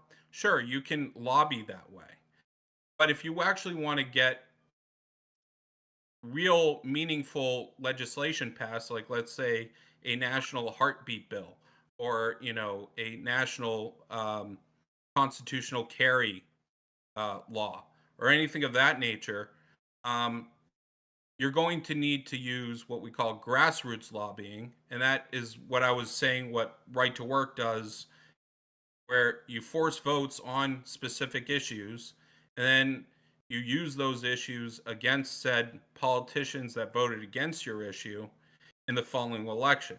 That's also lobbying.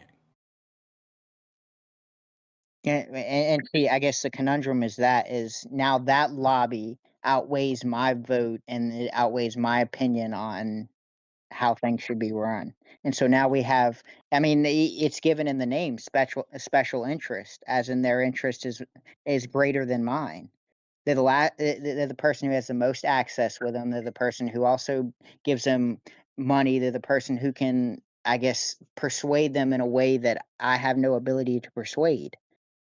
And it's like so now what I think and what I do and the way I vote is now altered by a special interest, someone who can throw away or throw more leverage at something and get something done.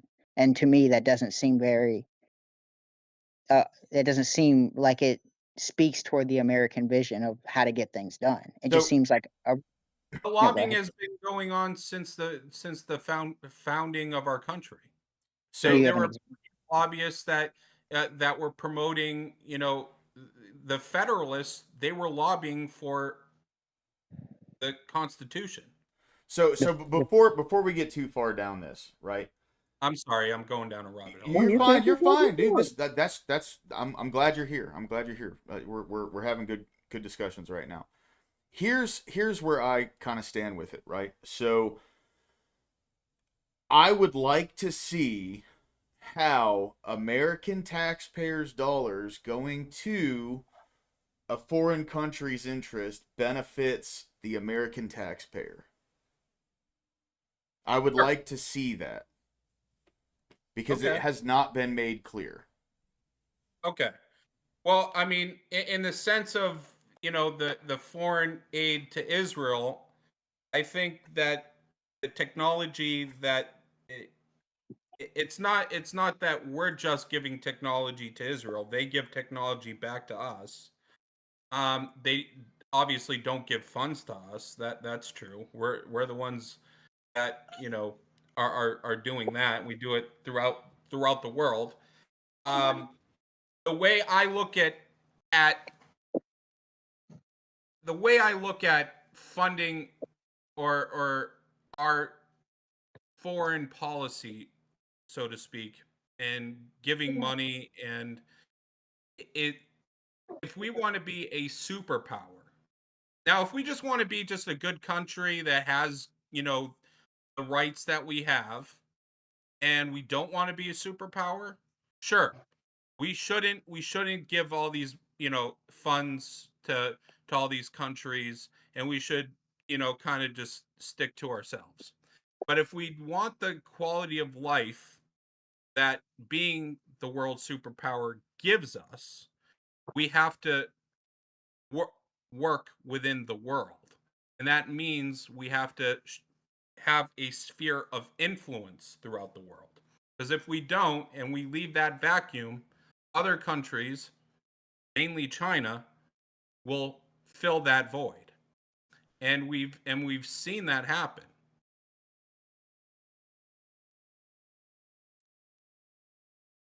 And so that means we have to support a lobby that's driving us toward war. I understand where you're coming from that perspective, but what I'm saying is like, how does that benefit the American taxpayer, right? Well, in one way, it benefits if we don't keep doing this. What industry do we actually have other than being the let's say the international currency? War? Okay, war, which also kind of coincides with the international currency. If we s- cease to have our sphere of influence, what we will soon see is countries will stop using the dollar as the international currency, and then we are screwed. I mean, it sounds like our politicians have been leading us to an area where we have to keep perpetual war and dominance over certain regions to then continue our monetary system. Yeah, I mean it's not the Yeah, American people that fucked our economy up, dude. It's the politicians that have been in office for the past 70 some years. 100%. I agree with You you. know? I And then think now that we have a I lobby that's wholeheartedly advocating. agree with you on that. I think it was a big mistake with NAFTA. NAFTA was a huge mistake. Um, I think, we've slowly and then suddenly, um, basically dismantled our manufacturing throughout the country, which was our biggest driver of not only wealth for the nation, but wealth for the middle class in general. I've been all over the country. I've seen industries that were thriving, like in eastern Kentucky, the coal industry waning, and there's nothing to support it. So everything that was kind of supporting that said industry died with it, and so did the culture there.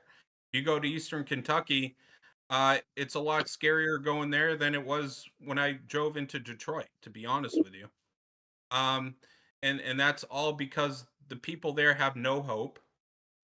They have no real means of surviving other than being on the government dole and doing illegal activities. And it once was a thriving, region of the country. Being a coal miner, you could make, $100,000 a year. And now, and by having that industry there, supported everything else that was in that region, whether it be hospitals, schools, restaurants, what have you. And now it's all gone because they killed that industry. The same thing you could go into Michigan with, the destroying of. I was in um, Michigan when we passed right to work in Michigan, and I was driving around to donor meetings, and I was driving with a mentor of mine who grew up in Flint, and we had some time before we had another meeting, and we were in Flint, so we just drove to his neighborhood. His neighborhood was still pretty nice looking, but a block over, you literally could see through houses. And what I mean by that is the houses were boarded up, but the drug addicts took the boards down and took all the walls down for the copper to sell the copper. So you could literally see through the house. And there were blocks and blocks and blocks of that. Whereas if you look 30, 35 years ago, they were thriving areas of this country where people were making a great living. And with NAFTA, that tore it up. Now, NAFTA was a globalist policy. It had nothing to do with promoting America. It was very much a globalist ideal. There's a difference between being the leader in a superpower of the world and showing your influence that way, and literally politicians getting into power to suit themselves by selling out our country. Right, and I that's think what they've done forever. And I think a lot of people see all of our foreign policy as literally that, selling America out for the rest of the world just for their own benefit. And in a lot of cases, I agree with you. NAFTA is a great example. But there are examples where if we don't exert our influence throughout the world, we won't have the means to even have the type of lifestyle we have now in our country. So like what Trump is doing, he's not doing it militarily, but he is doing it economically. He's saying, "Hey, you want to I want you to do X, Y, and Z, and if you don't, I'm going to tariff you." I don't see that as a problem. That's exerting our influence economically, right? Yeah, To 100%. those countries. That's another means of doing that. I'm still It's a big showing fan of the a show of tariffs. force, Yeah. in a different way. But he's also the type of guy that, people don't really want to test him because he has shown that he might do military. He's not against doing military intervention. That's his last resort, but he's not a dove either. And Yeah. he's demonstrated that as well. And that's what keeps these rogue countries in check. That's why in his first term there weren't any wars because people didn't know exactly what he would do. Yeah. Yeah, he's unpredictable. Still is. And yeah, he still is. He Never still know what is. the And I fuck he's think gonna that's say. the main force of why, I have my doubts this peace deal is going to mean shit, to be honest with you, gentlemen. I don't think so. It's great we got, live hostages back, but the same day we got the live hostages back, Hamas said we're not giving the bodies back. Well, there probably aren't and any bodies left. They probably burned them, dude. Unfortunately, you're probably right. Those bastards probably did. Yeah. But the thing is, I mark my words, in 5 to 10 years, what we will see is another October 7th. We'll see it again. We'll see it again because Israel, it sounds bad, but Israel didn't finish the job. That's rough. Yeah, I mean,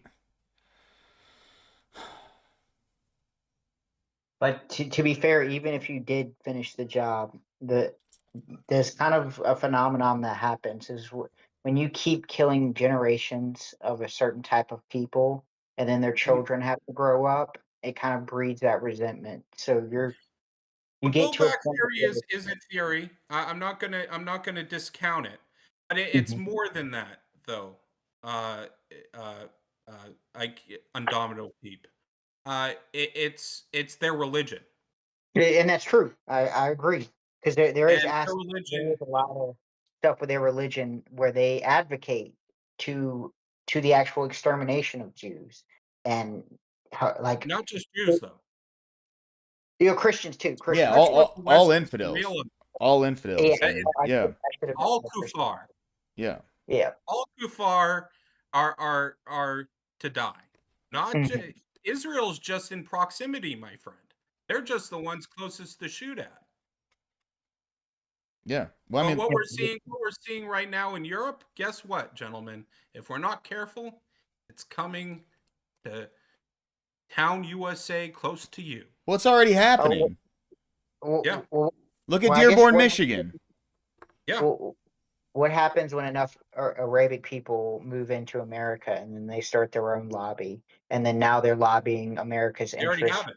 for. Well, that's what I'm saying. But now with their tactics, we're now allowing them to be able to usurp power through legal means. And this is why I don't know how I feel about Americans lobbying for the interest of foreign nations.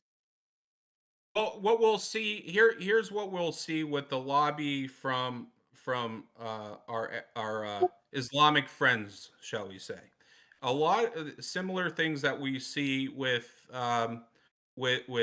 England right now. It's not so much that they're going to be pushing the United States. Now they will somewhat, but push for, let's say, support of you know, Saudi Arabia or what have you. But mostly what we'll see is promoting lobbying for Sharia law and things of that nature, Mhm. and the degradation of Judeo-Christian values. Yeah, That's what we will see and in all these this. fucking feminist liberals who are gender queer and trans, they're all going to Mhm. support that shit because they're buying the bullshit that Islam is this like LGBTQ friendly religion. And it's just another case of the useful idiots like with the communists, man. The Yes. communists, what they do is they get a bunch of useful idiots to fight the war for them, and then the second the power vacuum happens, they can take over, and then all those people that fought for them, they get lined up on the wall and shot because they're the only people who are willing to fight. 100%. That's what we saw in Soviet Union. You know, Exactly.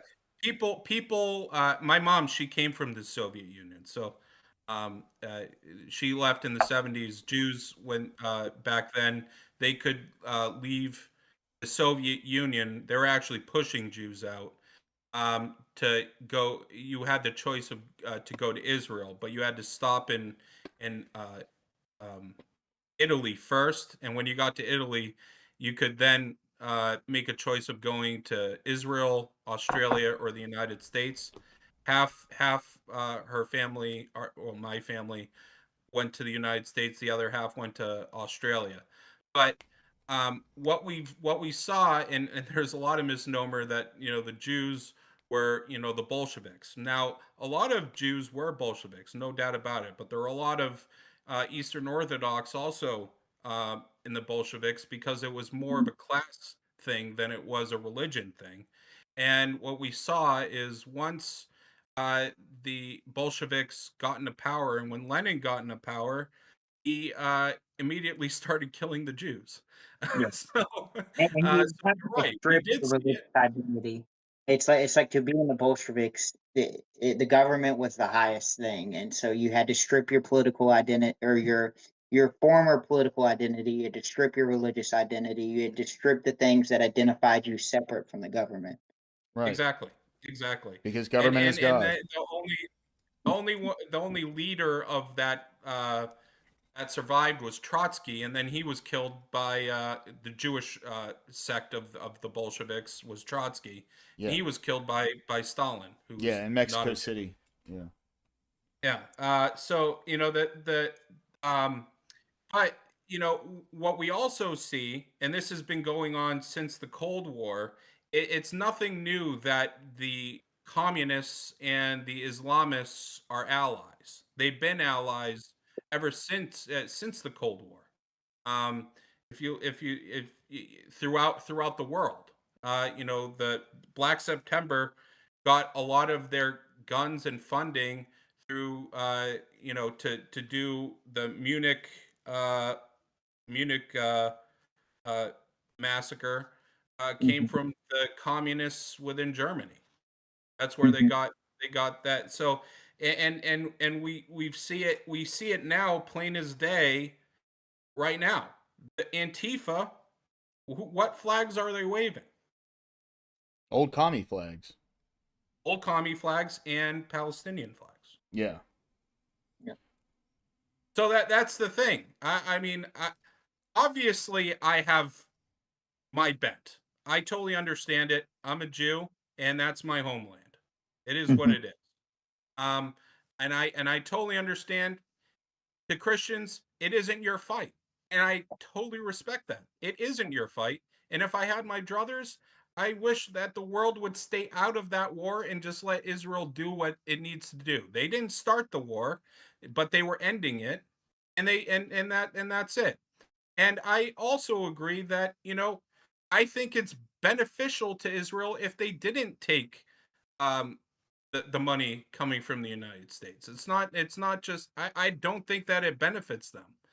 I think that the United States puts a lot of pressure on Israel to do certain things or not do certain things. It's not just a one-way street. Wait, like Yeah, does what? Israel have Like a what? lot of influence in the US? Absolutely. I'm not going to lie. They do. They do Hold on, hold because on. Wait, they're wait, wait, wait, wait, wait, wait. What do we pressure Israel to do? so we pressured Israel to stop the bombings and stop the fighting a few times within just this war. And not only that, but there's been a lot of cases where let's back in 2005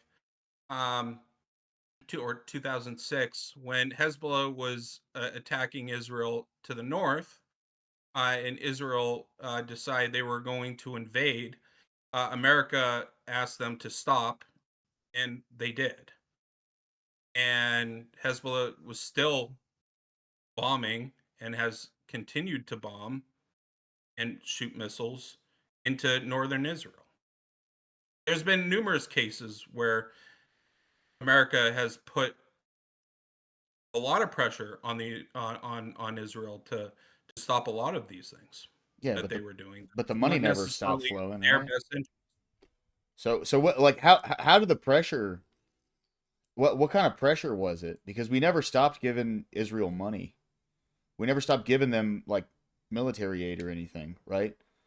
If it was like If America says stop doing this while they're doing it and they're winning,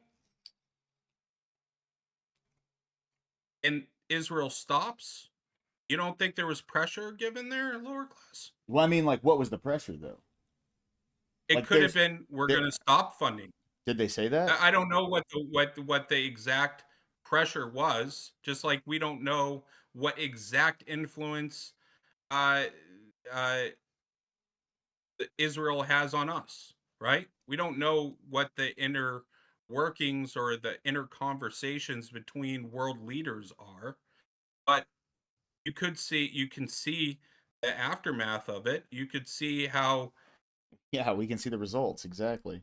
we can see the results of it, right? Yeah, And that's my the point. results were Yeah, in the result, it's not it's not a one-way street where Israel says, "Hey, I want this," and we just give it. No, we give because we want influence in Israel, But and with that, Israel has to adhere to us. I really do see that Israel is not the tail wagging America's dog. It's more that, Israel sees itself as obviously an ally to America. America sees it's an ally to Israel, and America also sees, as it rightfully should, that we are the big dog here, and you're going to listen to us. And in most cases, Israel acquiesces. I will say, though, I think that Israel might have forced America's hand when it comes to Iran. I do believe that. I don't know that for sure. I don't know what exactly the case is. I don't know if Trump wanted, Trump has always said he didn't want Iran to have nuclear technology, right? is there He's is there a I'm sorry. political committee in Israel for American relations? Yes. Yeah, there are lobbying organizations within for America to Israel. Yes. Yes, there is. You don't I see don't any know the problem with names, that? but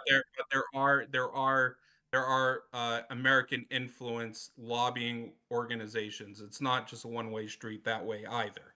But what I mean is not just those lobbying organizations one way or the other. I don't think lobbying organizations uh, to that tune, they make somewhat of a difference, but what makes the biggest difference is the influences of both of the country's foreign affairs departments. Those are the biggest influences, and the U.S. foreign affairs is way more influential than Israel's foreign affairs.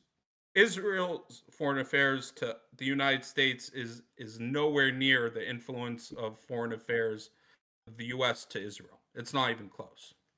Hey guys, I'm gonna have to call it tonight. I got to put my kids to bed. It's been a fabulous conversation. Yeah, it has. It has. Likewise. Thank you. Thank you very much. Yeah, of I course, man. appreciate you. My name's Corey. It's been a pleasure to meet you. Yeah, man. I'm Thanks. Zach. Thanks Pleasure for to coming meet in, you too, Zach. Corey. Hey, appreciate you. Y'all have a good night, I guys. really appreciate it. Hey, so I'd like to continue this conversation at another date, Zach. You're always welcome in. Please come back. Sure. I gotta walk my dog. But hey, thank you, man. Have a great night. We will definitely continue this conversation at a future point, though. Okay? Absolutely. Are you going to DebateCon lower class? No, I don't have the money for it right now. I gotcha. Life. Because I was gonna say I'd buy you a beer and we could talk about all sorts of shit. I think we probably agree on 90% of everything. So Probably more than that, honestly. I'd say. yeah, You know. I agree. But I yeah, agree. 100%. Yeah, this has been a great conversation. That's why I'm glad like it didn't devolve into name calling or anything like that. You know what I mean? I'm glad you came up. Yeah. I'm glad we were able to have this discussion, and I would love to have you back on for us to continue and really really go down the rabbit holes. You know what I mean? That's what Sure. I'd like to do. So 100%. Zach, you have yourself a great night.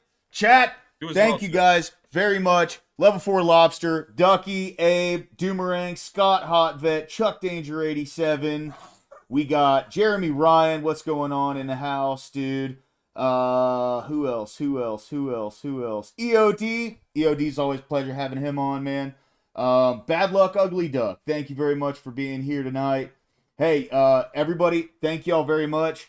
Thank you for tuning in for the conversation. It was a great one. I gotta walk this dog. He's starting to trip out. Zach, you have yourself a great night. Everyone else,